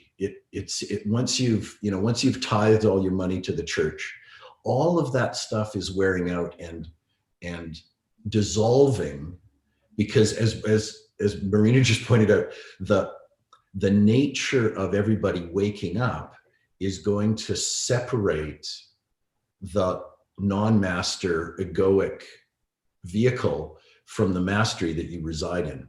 And so when the many of the masters have written over time that, and I think in the white book that Ramtha talks about, he sits on a cliff and just allows his mastery to be him. And this is where we're grappling with, in retooling, we're grappling with the doing. How many push-ups do you have to do? How many prayers do you have to, and the being, where you go off into Mother Nature, and the quieter you get as you wander into Mother Nature, then all of a sudden Mother Nature notices you. But if you go into Mother Nature very loudly and very preoccupied and very predisposed with your thoughts, Mother Nature can't notice you because you're not there. And I think when you start to get quiet enough, you start to reside in a knowingness that we would call an epiphany. And that epiphany transcends the intellectual capacity to grasp it. And I think Kiara said that, Magenta said that, Laura said that, we've all sort of said that changes your vibration. But that aha moment is constantly wanting to be reinterpreted by your egoic understanding of it. So imagine, if you will, somebody speaking to you in Greek, and you're looking at them like they've got 3 heads, and I just don't get it. That's what your ego's trying to do. So what it'll do, it'll take a box, and it'll put whatever experience into that box in order to make sense of it, when it can't be made sense of in the intellectual capacity. So the masters have taught that we have a lower self, which Laura has made reference to. We have the physical self, or the personality, which is composed of the intellect, the emotional body or astral body, and the physical and etheric body. There's your personality. And then your higher body is your monastic mind, which is your higher abstract mind, your Buddhic body, which is the love wisdom mind, and your atmic body, which is will and power. Well, that is where you reside. And the symbology of that is, that's who you really are. And this is your packaging. And when you can bring who you really are into your packaging, it's like an inverted triangle and an upward pointing triangle. And you put the two together, you get the Star of David, which is a lot older than just the last few thousand years. So that's where we speak of the masters have given us tools over the years of how to become a soul infused personality. And a lot of it comes to the phrase of just get out of your own way, become aware of your dialogues, become aware of your your thought patterns, belief repattering, and a lot of that. And Laura very eloquently spoke to that. And the Council of Nine speak to that too. You walk into a place and it's complete. And you and Nicole, where you would walk into places and people would see you or they wouldn't see you. So it's a very magic time, but it also is the balancing of doing and also being. And we coined the phrase do because you can't do one without the other. And in the same breath, the being, the allowance of your majesty needs to be allowed in presence, in timelessness, and in and by the grace of God. Marvelous, amazing. I love listening to you, Jeff. So good.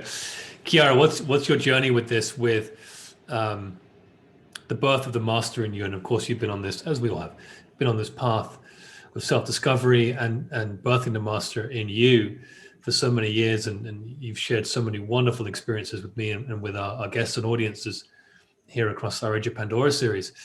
But what's been some of your experience with, maybe from sort of the subcontinental side of teachings, of birthing that master within you and stepping into it? Yeah, so when we're talking about ancient Indian traditions, it's not so much about becoming anything, but recognizing what you already are. So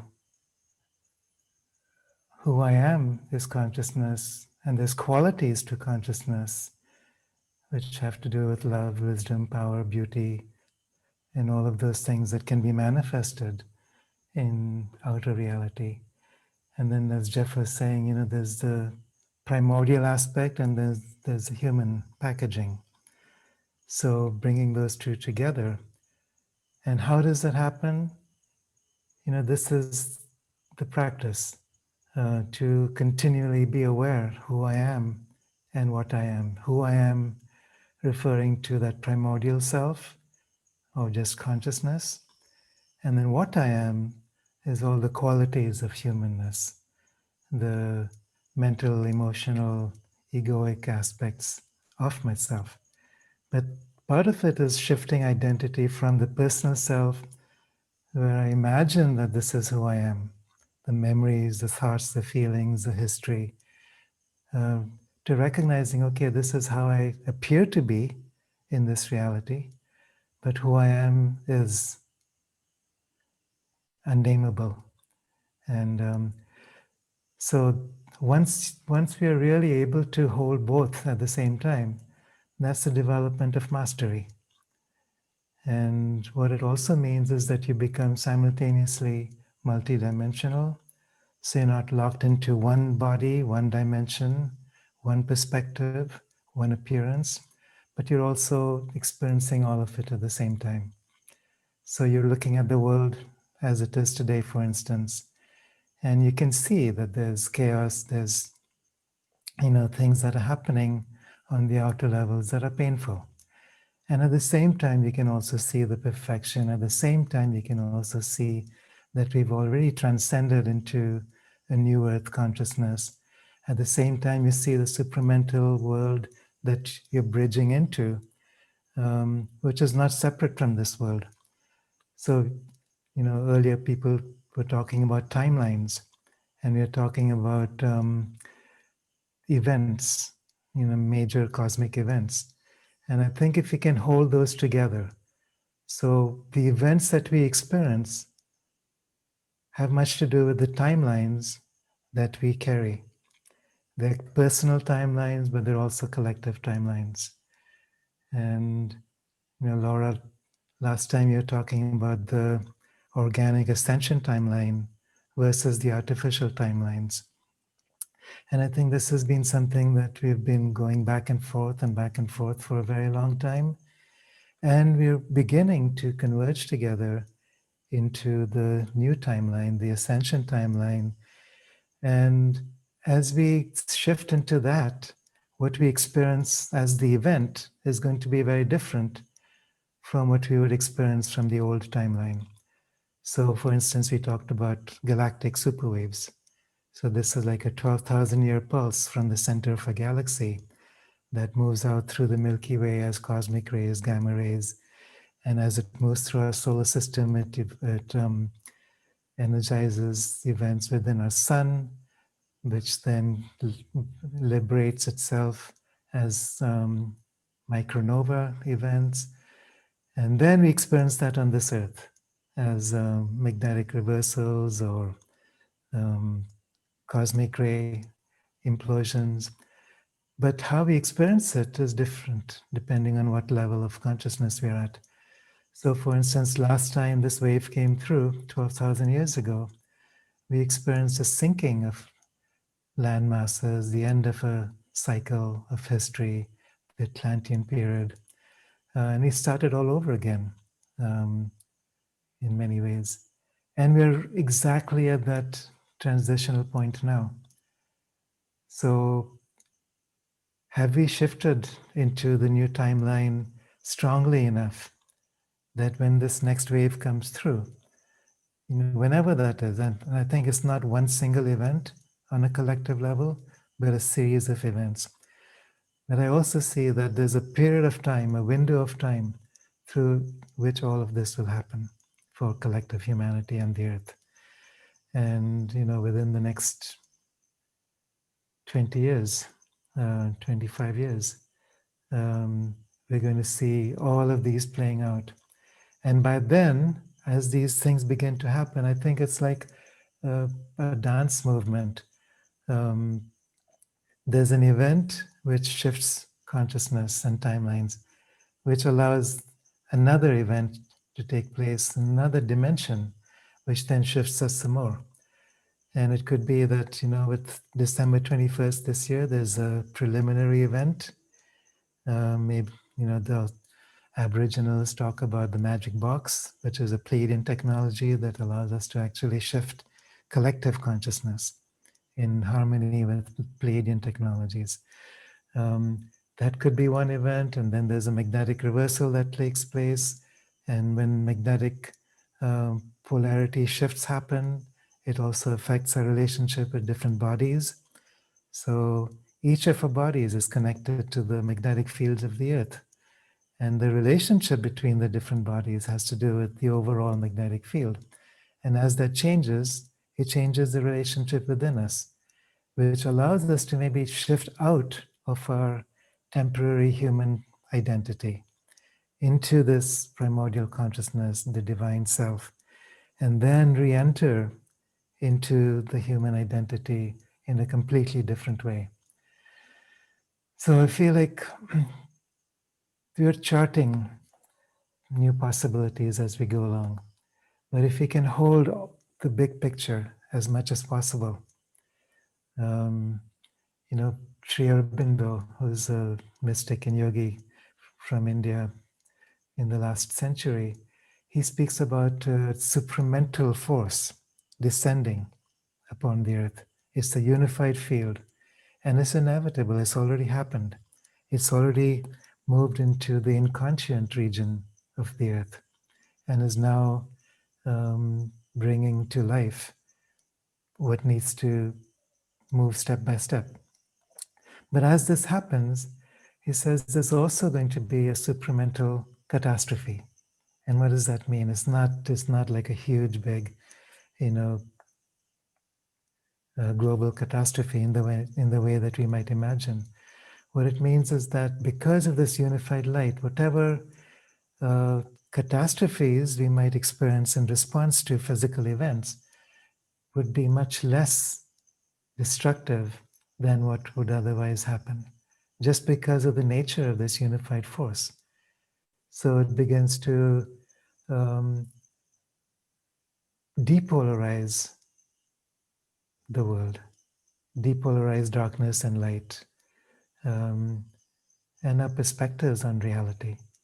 So that means that we can incorporate both aspects, the divine, the human, and the earthly, the three worlds of the shamans, in a way that can synchronize together in new ways, and we can go far, far beyond anything that we have experienced in our human evolution up to this point. So really know that we are going beyond our current human evolution. We're not finished as a species. If we were, that's pretty bad news. But like Laura was saying, or Magenta was saying, we're moving past the adolescent stage now into adulthood, into maturity, which also means entering into a divinity. We've denied a divinity for so long and overemphasized a humanity.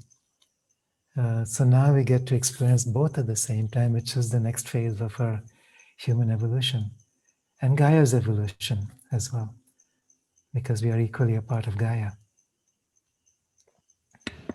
Divine. Thank you, Kira. Whenever I listen to you talking, I melt into my chair. As I have to pull myself out again. Your wonderful tone is just very, very powerful. Yeah, great stuff, guys. We're going to shift gears a little bit, and then we're going to close out with a meditation here, mindful of your time in different time zones. But for those of you who are online and sending comments, sorry, I'm not on the chat so much today, but please do post questions. We'll do a quick Q&A with the gang here. Pop them in all caps if you do have a question about the Ascension, the Great Awakening, or anything that you feel called to ask at this time. Please do put that in the chat now, and I will pull out a couple of questions in a moment. I want to just park in the realm of Ascension symptoms a little bit, because I think a lot of people want to hear some stuff on this. I know I do. Is that we are all going through different symptoms of this frequency shift, of this density shift. And Laura, I want to just bring you in here to talk about that, and all of you, in fact. But what are some of the things that, I hate using this word, but are normal for people to be experiencing right now? And what are some of the things that you're seeing with some of your clients and helping them with this stuff if you're in that realm? But yeah, can we talk a little bit about Ascension symptoms? Sure. Working with clients and looking at charts, somebody, is going to have a predominance of a particular elemental that is that experience that they're going to have the most Ascension symptoms. It might be the physical body would be more the earth signs, fire energies would be more about, solar plexus and just stepping into one's passion, dealing with maybe anger and frustrations, maybe feeling called to action and needing to take on a leadership role and letting go of, where any of the blocks are. When you go into the water element, you might see Ascension symptoms of a lot of depression and sadness and grieving, the old kind of world, and the relationships that aren't really working out. You move into the air signs and it's much more epiphanies and downloads and just sort of that deprogramming. So because there's going to be interaction between all these elements, though, it's not limited to one of those elements. The way that they all kind of work together, if it's not, being addressed, it always ends up in the physical body. Anything that we don't process and move through and transmute always ends up in the physical body. And then the physical symptoms that we experience very much take us into the roots of which elemental or which experience, whether it's from past lives, whether it's from this particular incarnation, whether it's about a calling that we feel that we're trying to grab onto. You can tell kind of, what is the root behind some of the physical symptoms. So physical symptoms are very much a lot of times for people hitting the nervous system, because the Uranus energy stimulates the nervous system. When we looked at the electromagnetic energies, the magnetic would be more about the Pluto and going into the dark night of the soul. So between the two of them, it's going to open us up to that third outer planet, which is Neptune. And that takes us into the multidimensional. It takes us into the unseen realms. It helps us to shed light on our unconscious self in order to become fully conscious. And that will begin to dissolve the delusions, the infections that we have in our creative channels, and the things that are kind of haunting our creative imagination, where these trigger events will throw us more into a trauma and almost like a repeat and a maybe projection and delusion of what's ahead. And it'll begin to cleanse that so that we can begin to be co-creators and operate from our creative imagination with clarity. So between these three planets, these are the big initiators, the electric, the magnetic, and then the multidimensional. So it really depends on the person and how they relate to these outer planets, and also how they relate to the Saturn moon energy, because the Saturn moon matrix is what's being taken down, the old patriarchal order, and all these different mechanisms to keep us out of balance and to keep us in these archetypal distortions where we're not able to achieve harmony and unity and sacred union. So the symptoms, they're all across the board. A lot of people might have a lot of disruption in their relationships. They might start to understand that the negative things that they might think are negative and the adversities are blessings in disguise, and they're not so polarized in a duality sort of perception. And they can begin to see sort of the greater alchemy of, we're taking down an old structure to rebuild a new one that is able to accommodate these powerful light energies coming in. And it's something coming from the earth into our feet chakras, and it's also cosmic. And so those energies are mixing throughout our chakras. So it really depends on a person's past lives. It depends on where they currently are in their journey. But there's a list of symptoms in the physical, spiritual, mental, emotional levels of being. And because we're elemental and we're going through a transformation, the presence of the ether is purifying these inner elementals, which are connected to the nucleic acids in our DNA, which is helping us to upgrade our DNA. And this is also how we help the earth or experience a higher earth energy, because as we do that internal clearing in our inner elementals, the earth has no choice but to respond to us, because we begin to project this much more purified version of ourselves, which helps us to see a much more purified version of the planet. So it really depends. I mean, I've seen, everything under the sun. Some people have a full list where pretty much every elemental is giving them ascension symptoms. Some people, though, are major space holders to provide the growth periods for others to start to experience ascension symptoms that they may have already gone through, or they were born without needing to go through. It's kind of like that one thing that they're holding in a lot of stability that gives them the capacity to activate others. And then, but they might have a problem with grounding. And so their growth period or ascension symptoms is learning to get into the body and manifesting different synchronicities to help them get more rooted and more grounded. So everything is really, no matter how much the adversity is, losing the judgment of that adversity can help us to understand that the adversities are a blessing in disguise, taking us into a major, major upgrade. And where the symptoms end up taking us is a greater wisdom and perception of our reality, where we don't feel victimized. We accept everything coming at us as an opportunity to grow and thrive, because really at the end of the day, we're spiritual athletes. These obstacles are given to us to gain greater strength. We've been taught to allow them to crush us so that we give our power away. So I think all the things that aren't working out in people's lives, the great realization is we're learning to fall back on ourselves. That's why this isn't working out. That's why our leaders have failed us. That's why so much relationship or heartbreak, or relationships falling apart or jobs ending and all this heartbreak, is really giving us a chance to step back and, reroute. So some people feel like they're dying. But it's all like a beautiful thing. Every single physical symptom and disease to me is already an ascension symptom, because everything that feels like it's going wrong is on the verge of going right. And so we've had ascension symptoms for a really long time, but we've been diagnosed, given drugs, and been given these projections and labels that we've been carrying around. So we've been stuck in an ascension symptom, calling it disease, and holding on to that label and spending a whole maybe incarnation cycle not moving to the next level. So I think the big awakening is, wow, these adversities and symptoms and discomforts are actually helping us to get closer to ourselves rather than further away. And if we can embrace it and allow it to help us to get to know ourselves better, we're going to come out the other end a whole and balanced being filled with light and really taking care of our human vessel and forming the best relationship we could possibly imagine. So I think every single illness and every single adversity is an ascension symptom, and it always has been, but now we're really about to get it, because all these different lifetimes and all this different experiences given us exactly what we need to finally claim the wisdom of how the universe operates, and how all of this is to assist us in becoming the best of ourselves, not to encourage us to give our power away or live in fear anymore. Wow. Yeah, incredible. Thank you so much. That's more than I bargained for. Terrific. Really, really powerful stuff. Thank you. Well, I'd like to throw that question out to more people, but for the sake of time, I'm just going to rip right into a Q&A here, because there's some great questions flowing. And I'm going to just direct this to certain people, and then we'll wrap up with the meditation here. But thank you for all your questions, guys. Again, in advance, sorry if I can't get to all of them. I'll do my best to ask a few here. But Todd asks, which I think is probably the question on everyone's minds to a large degree, should we participate in the movements going after the dark ones, the DF, the dark forces, or should we put focus that bring in the new world? And Marina, I'd like to throw that to you. Well, immediately the answer was no. You put a focus into the positive with a positive action. So you're going to reconstruct this way one holographic imprint through the negative that you see, which is within your matrix within the matrix.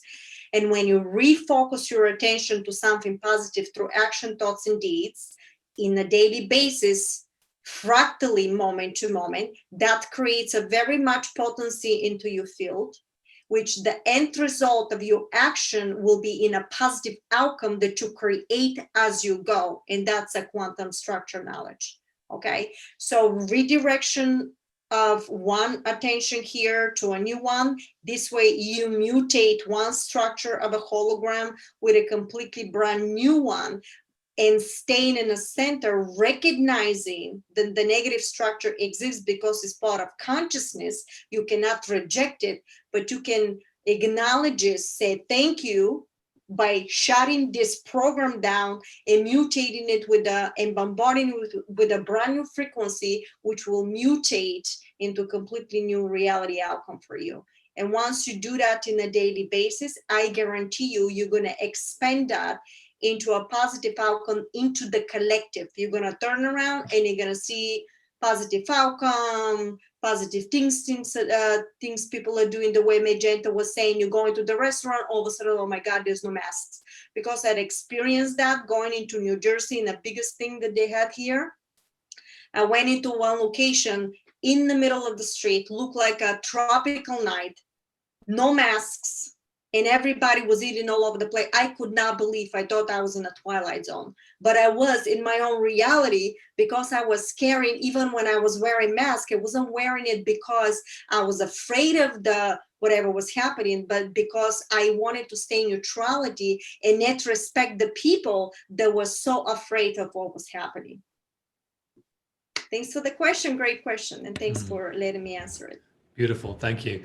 Yeah, I totally agree. Really, really cool stuff. Okay, next quick question. This is a bit of a random one, and I'm going to toss it at you, Magenta, just because I feel like it. Dolly Dadrian, thanks for your question. What about orbs? I see more white light, but blue the other day, but I want to expand that question a little bit. What about orbs? I'm kind of curious. This is a different subject, but I see orbs all the time, and I know many of you do. Can you talk a little bit about orbs, what they may be, and just some commentary around these wonderful light beings, I suppose? Again, we come back to multidimensionality. These orbs are manifestations of so many different things. This can be your own consciousness projected. This can be an extraterrestrial being coming in.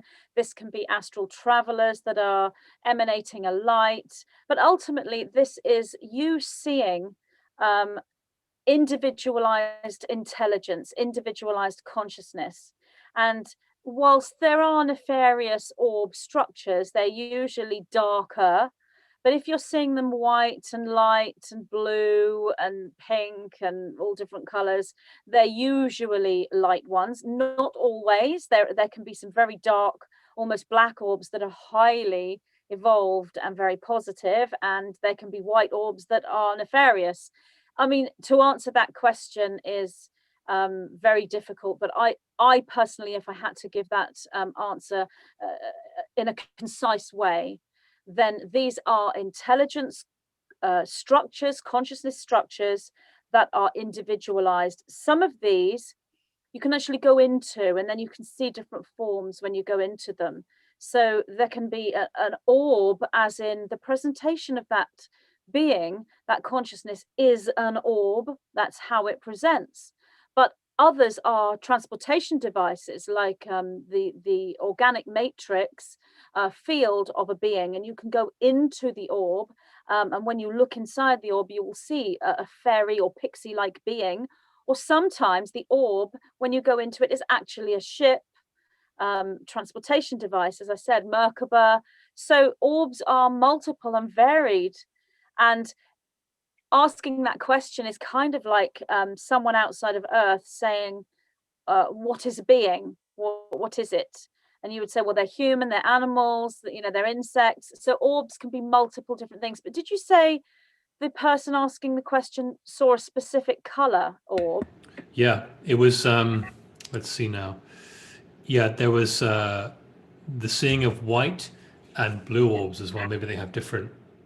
So white and blue, if they're being seen together, and obviously if somebody is watching this material, then this person is aware and so is unlikely to be seeing nefarious orbs unless they're being trained. And a lot of that training ground has sort of come to its conclusion now as we've moved into this new phase. So people are more in this mastery phase rather than student phase, even though the two are always intertwined. Personally, the blue and the white orbs would be extraterrestrial, you know, outside of time, outside of linear time. So multidimensional, ultra-dimensional travelers from other time zones, and seeing your own guidance system. I mean, the nine present to me usually as angelic beings, but they can lose that form and become orb-like. So extraterrestrial consciousness structures of higher intelligence. And for this particular person, I feel this is about catalyzing, and it's about assisting with downloads, assisting with DNA activation, and healing, and all of those things that occur. Which is, we were on the subject of ascension symptoms, and ascension symptoms can be like a medical symptom, but can also be all these higher dimensional symptoms, and seeing orbs would be one of them. Seeing all sorts of beings, we're opening up to an entire new sight, an entire new reality, and seeing orbs is something that will be commonplace in a few years. The spiritual awakening that's occurring in these next few years is absolutely phenomenal, and so orbs is part of that whole awakening process. So that would be my response. And again, it's something I could talk about in much more depth, but obviously we don't have the time to do that. So No, magic. Thank you, Magenta. That adds a ton of value to me as well. Brilliant. Excellent. Okay, final question, then we're going to go into a quick meditation here. It's for Jeff, actually. I think it's Lisa from the Laboratory, Jeff. We'll find out, I'm sure, soon. You ready for this? Can you share how we defractal our energy if we fall asleep in the sun? Oh, wow. That's a biggie. That's a biggie. Well, suffice it to say that I think as we sleep, we become less attached to our bodies. And as we travel around astrally, our bodies are inanimate for the moment as we may travel around. And the sun has a tendency to activate or create a thinness between the physical body and the astral body. And so consequently, it creates a potential for an opening of somebody else who is curious or possibly even nefarious to integrate into your physical body that you don't want. And so it's one of the reasons we try not to fall asleep. And so you can meditate in the sun because you're not leaving your body, but leaving your body in the sun creates a potential opening to have, oftentimes astral beings that aren't incarnate, are curious about people who have lots of light around them. Now, it doesn't mean they're mean or nasty or bad. It just means they're curious. And then there are those who are mean or nasty or bad who want to take advantage of you. And that's where those who are heavily drugged, they create a thinness between their sheaths. And so they can actually be possessed. And one of the things is true aspirants. And if we're out meditating in the sun, it's fine. But when you sleep in the sun, your astral body is detached from your physical, and it's just it's kind of like a silly thing to do. And we've been told by the masters throughout time that that's just not something you want to do, because when those of us who start to wake up and you become a curiosity to those who are not embodied. And when you become a curiosity to those who aren't embodied, they are attracted to you like moths to a flame. And we just need to pay attention to that. I mean, there's certain rules, right? One of the rules is don't go to sleep in the sun, because it creates a potential for interference, or, you know, on the far side, it was just somebody can actually jump into your vessel and you become possessed. Does that happen all the time? No, but certainly it's a potential that you want to be aware of. Good question. It's a great question. Yeah, thanks, Jeff. Brilliant. And you shared a wonderful story about that. Was it last night? Yeah, Monday was last night about that. Anyway, okay, guys. Well, we're going to head into a meditation now. I'm going to read an Arcturian message, which some of which I felt called to share. Some of it resonated with me, some didn't. As with all channel material and messages that come to you, it's really key to do your own discernment. It's really key to channel that through the central channel, through your truth engine, if you like, and discern what makes sense to you. But the meditation that we're going to do, that I talked to Kiara about, is really centered around putting some energies towards helping Gaia shift to fourth densities and higher right now. And I'm going to read this message and then we're going to head into the meditation. So before I do, if you need to get headphones, guys, I'm going to play some music very quietly underneath Kiara's meditation in a little bit. So just go and grab those as I read this. And I shall bring it up, not on screen, but so I can read it here. Okay, and again, take what resonates with you from this, and what doesn't, just leave behind, as we do with everything we should do. So we start here. A galactic collective, this is an Arcturian message, wishes to speak with you about some of the upcoming updates to the collective DNA templates. We are a collective of Arcturian star beings, part of the Galactic Federation of Light, in service of the transition of life forms on the planet to higher dimensional frequencies. We appreciate the opportunity to speak with you and ask that you rebroadcast this message to those with whom this message will resonate. In around 3 weeks from mid-October, so we're slightly past that now, this was back in late September, a cosmic event will occur for which humanity must be prepared for. The transition to the fourth dimensional density is occurring, and this will directly affect the stability of the planet.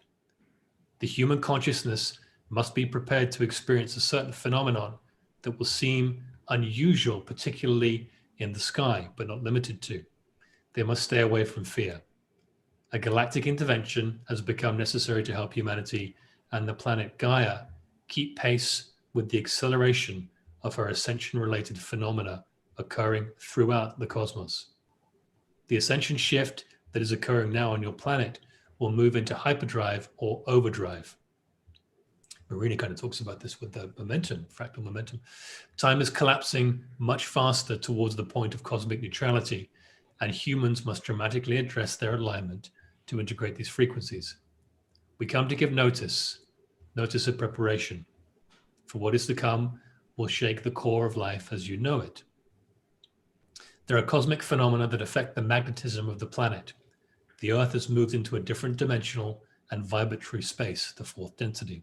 She is passing through an area where other native celestial bodies form in her orbit and pose a potential danger along her course. Many messages are aimed at distorting the frequency and facts. Mixed messages designed to divert the masses and divert the focus from what is truly important right now in all caps. Many distractions abound on your planet to keep humanity in a state of unpreparedness for the real challenges that present themselves. It is imperative that humanity begin to accept that what it is seeing and knowing deep down is true. Thousands of our ships and beings have come from all over to assist in this transition. It is in the great interest of Gaia and the star nations seated upon her, embodied through her, the great Stargate that she is, that we have all come to facilitate the rapidly approaching changes. Prepare your physical bodies. The best way to do this is to fast. Begin intermittent fasting as soon as possible, because this will allow for a very rapid frequency change. This is a side personal comment, guys. If you're unfamiliar with fasting, then do some research on that and how it will affect you biologically, and if needed, seek professional advice with that. It will allow the energy that is currently used for digestive and metabolic processes to be redirected towards the improvement of the neurological systems. At this time, fasting for at least 16 hours a day is required to assist us with a planned intervention to make the necessary updates to the templates of the nervous system, allowing frequency alignment to occur as Gaia moves through this transition field of magnetic alteration and high radiation and photon activity. And there's a lot more, but I'm going to pause it there. And what that really is for me, folks, is a preparedness message, a message of light from the Galactic Federation of Light, but perhaps a message that we can use in meditation here to help Gaia in her shift to the fourth density and help each other become more open to receiving these codes and frequencies. Marini, you've already talked about this. You had a wonderful show on Saturday.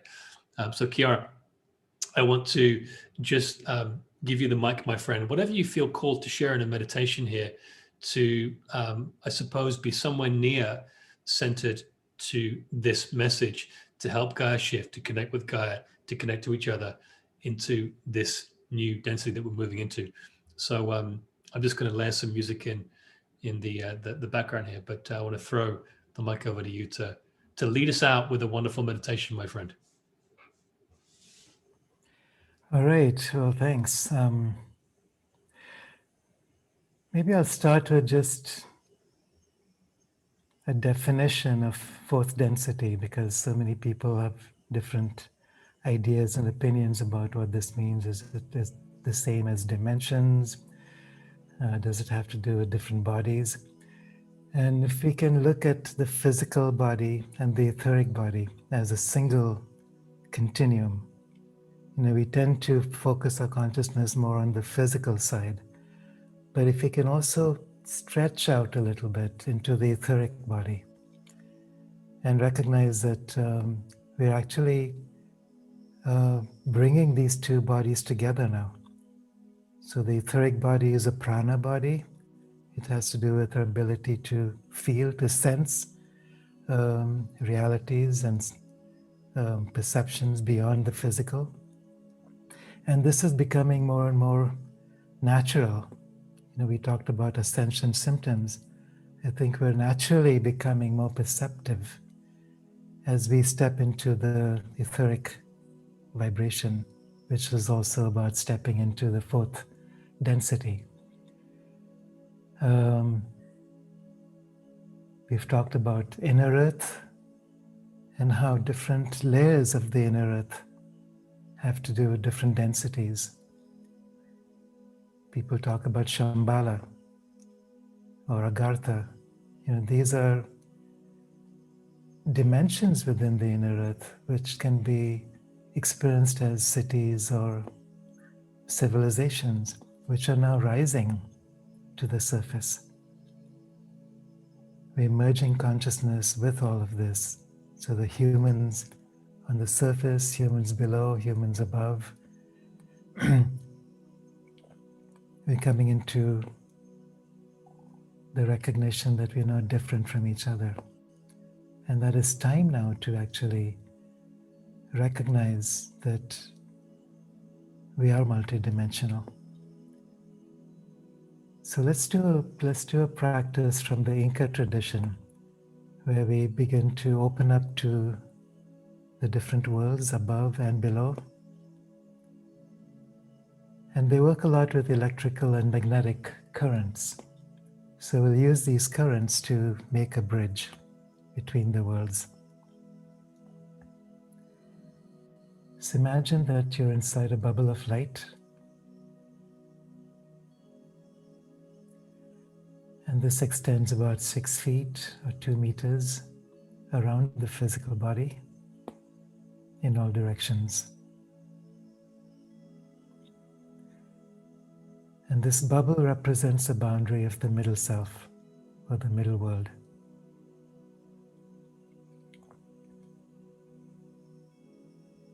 It's a human personality, the personal self.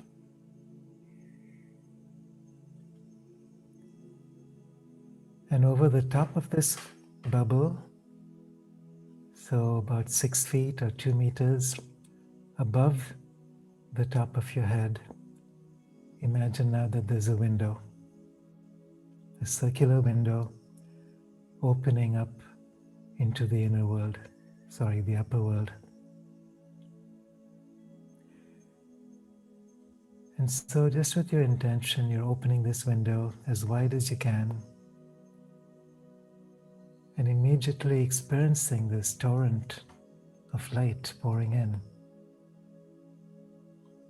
all the way through the bubble, all the way through the lower bodies, through the physical body, into the earth. And this light pouring in from above is electrical, very high frequency, very purifying, very stimulating. And it pours all the way through to connect with the earth, goes deep inside the earth, different layers of the earth. So from the physical body of the earth into the etheric body of the earth,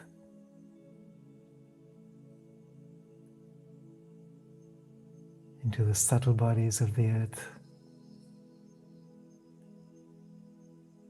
And as it nears the center of our planet, connecting with the causal body, that point of singularity,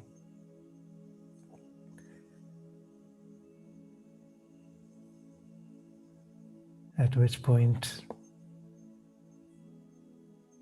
you enter into this portal through which you access anything and everything across the galaxies. And so you allow this frequency of light to move all the way through your body, all the way through the earth, into the very center of the earth, into that point of singularity. And then from there, there's a response, a direct, immediate response of magnetic frequencies.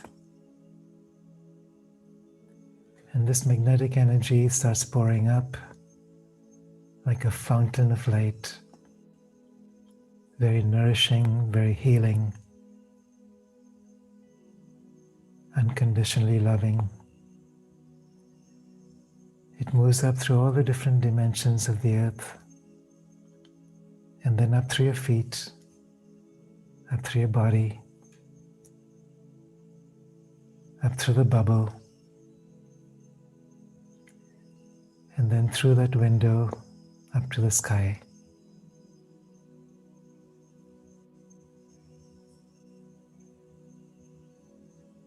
And so you have the electrical frequencies of light pouring downwards, and the magnetic frequencies pouring upwards, creating a link between the worlds, between sky and earth.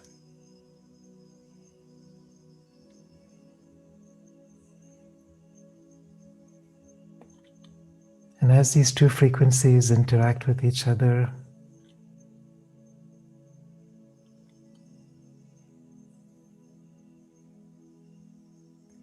you feel yourself expanding. There's a sense of merging through the subtle dimensions, the causal dimensions. You feel yourself expanding further and further and further out.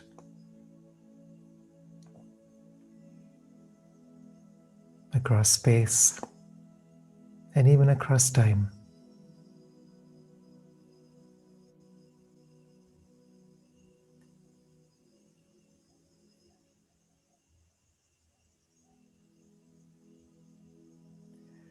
You're very deeply grounded and at the same time greatly expanded. You feel this quality of light pouring through. You experience a sense of peace, joy, vitality, freedom, unity. And at the same time, you're feeling very, very heavy, as if you're a mountain, deeply rooted within the earth.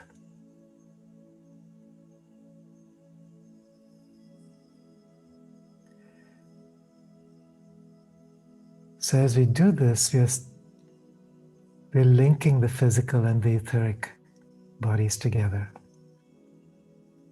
The sense of vitality as you connect with the etheric realm, a sense of deeply rooted physicality as you connect into the earth realms.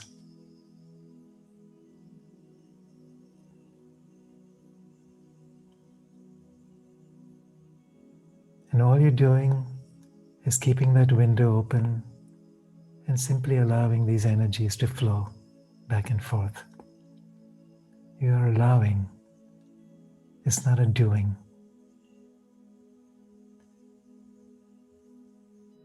So just keep that window open as wide as you can.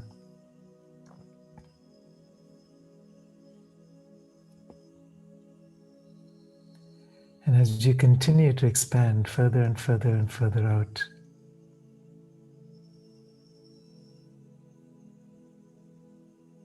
you're entering into that fourth density field.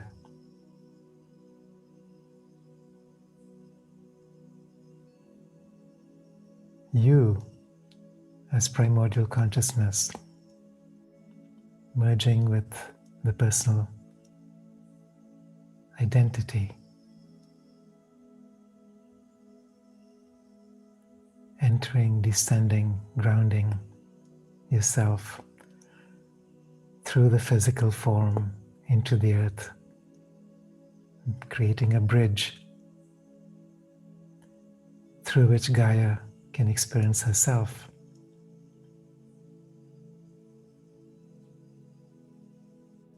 In a different way.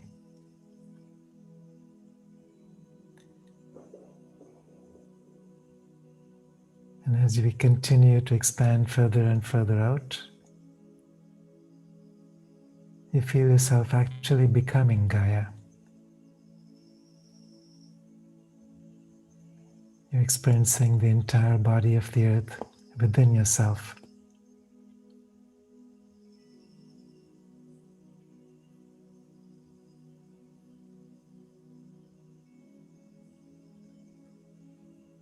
The trees and the mountains, the skies and the oceans, they're all a part of you.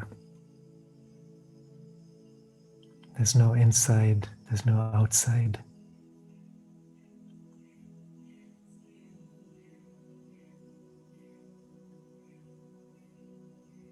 And this is that unified field that we're evolving into, where our senses become much more refined.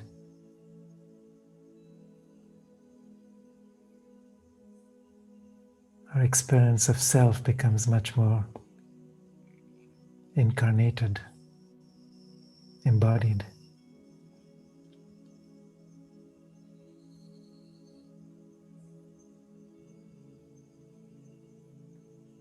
And as we become a bridge between the earth and sky,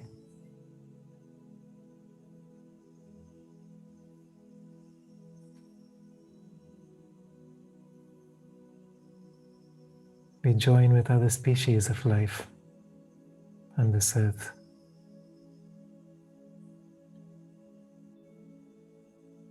Each expressing and manifesting in their own way into the unified field that is Gaia.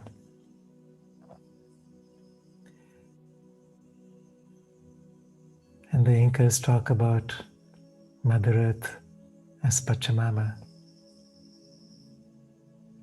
But Pachamama is not just the earth, it's also the moon and the sun, the stars, the galaxies, everything that is alive, everything within the matrix of time and space.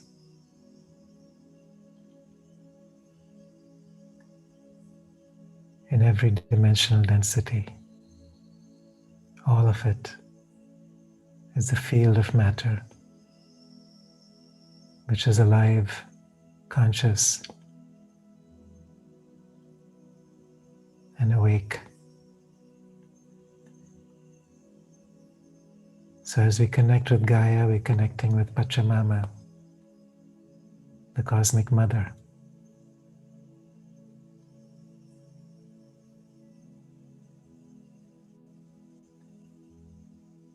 Every cell within our body becomes a reflection of Pachamama.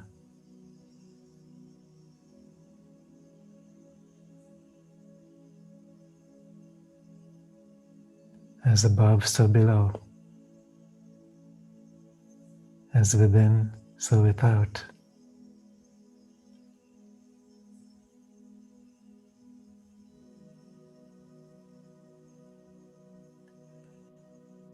So as we're joining the three worlds together,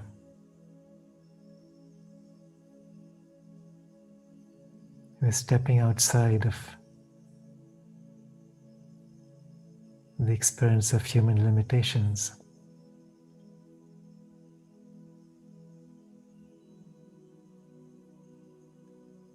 Experiencing a multidimensional presence.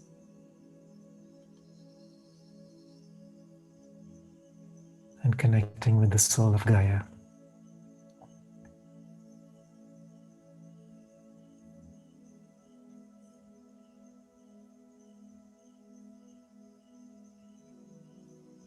In this field,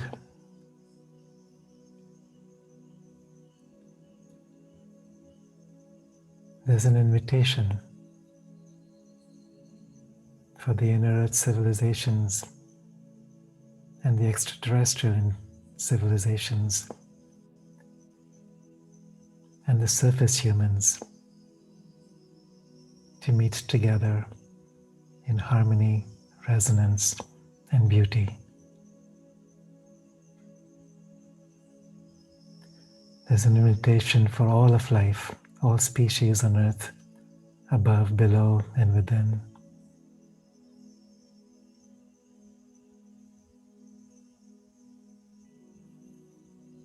To support each other in a circle of life.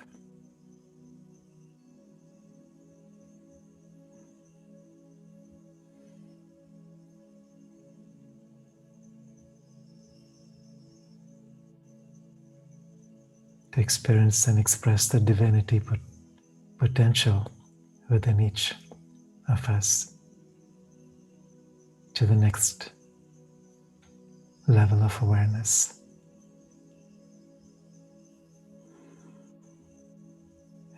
So feel yourself expanding even further out, beyond the earth, out through the solar system.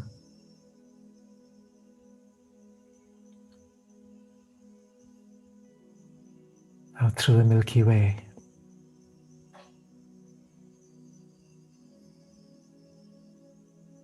Across galactic space.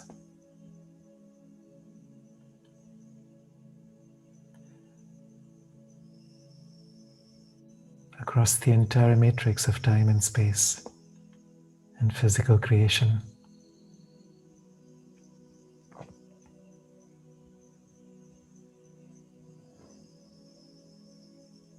And then beyond that, beyond time and space, beyond physical creation.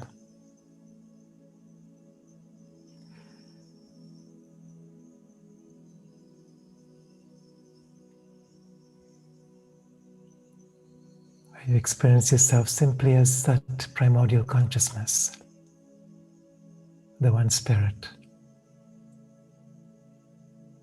within all things, beyond all things.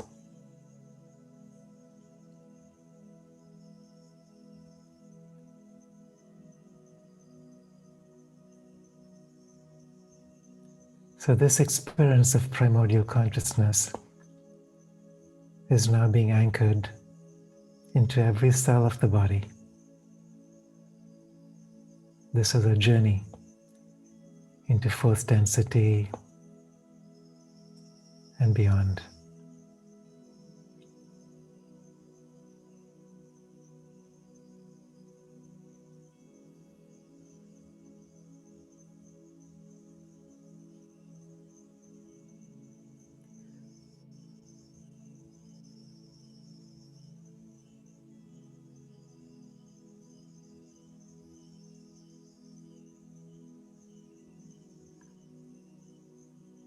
So much gratitude to Gaia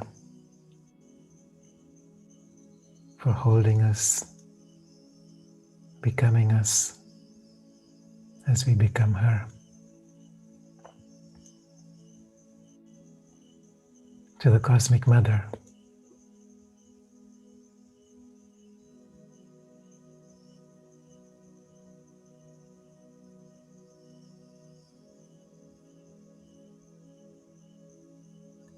as the birther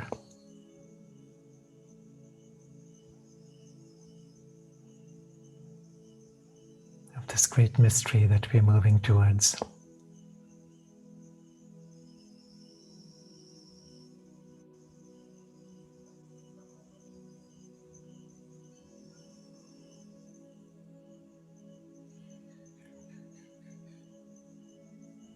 And as we hold this consciousness, this awareness together, we're sending this out through the collective, rippling out through collective human consciousness, across the physical, etheric, subtle and causal bodies of Gaia.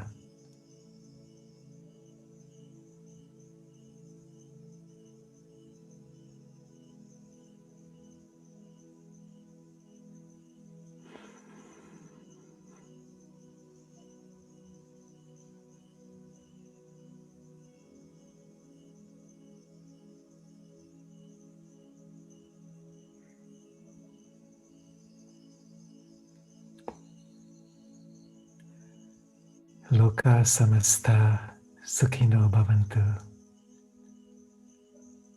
Loka samasta sukhino bhavantu. Loka samasta sukhino bhavantu.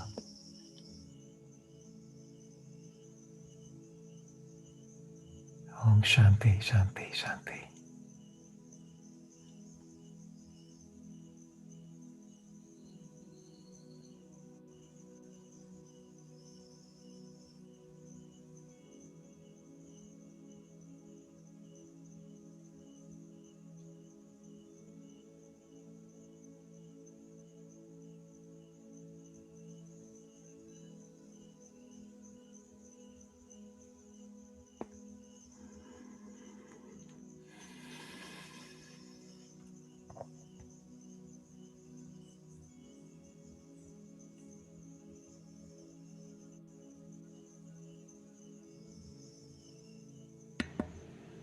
Well, thank you, Chiara, for that wonderful message.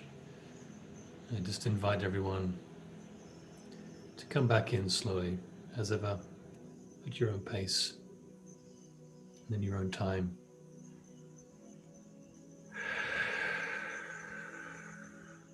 Back into the room, back into our physical bodies here.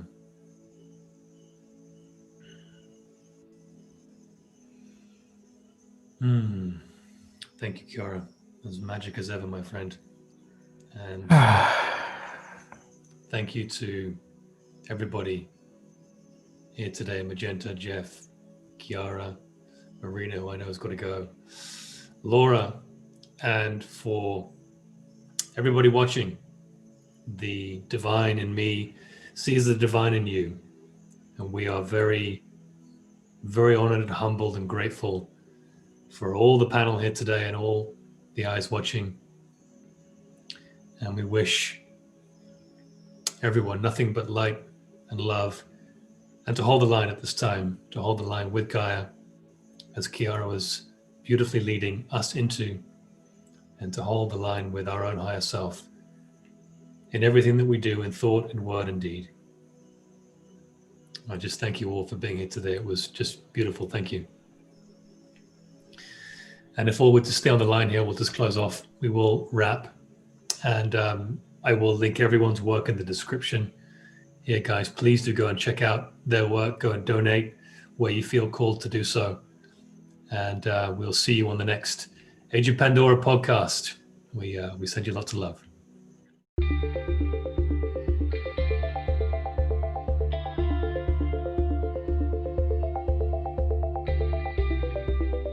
What is karma? Are there ways we can balance this and become karma-free? Is there a particular nutritional plan we should follow for ascension? Do we increase our karmic balance by eating certain foods? How can we utilize sex magic to work with karma and move through ascension? There are many lessons we can learn from the peoples of ancient Lemuria, a civilization that existed before our known history on planet Earth. As we move through an ascension process collectively, we move back into a new Lemuria, and we take with us all the knowledge we have accumulated since those times. In this transmission from the white-winged collective consciousness of 9, key codes are presented for cellular memory recall, linking the reader beyond Atlantis and into the harmonious frequencies of the first physical civilization on the Earth, Lemuria. The 9 respond to questions using the Lemurian way as a template. Key-coded responses trigger activations within the reader as they receive the wisdom codes, standing as rainbow warriors of Gaia, moving into abundance, alchemy, and Stargate ascension. This transmission is dear to my heart, and I'm so very pleased to announce my new book, Lessons from a Living Lemuria.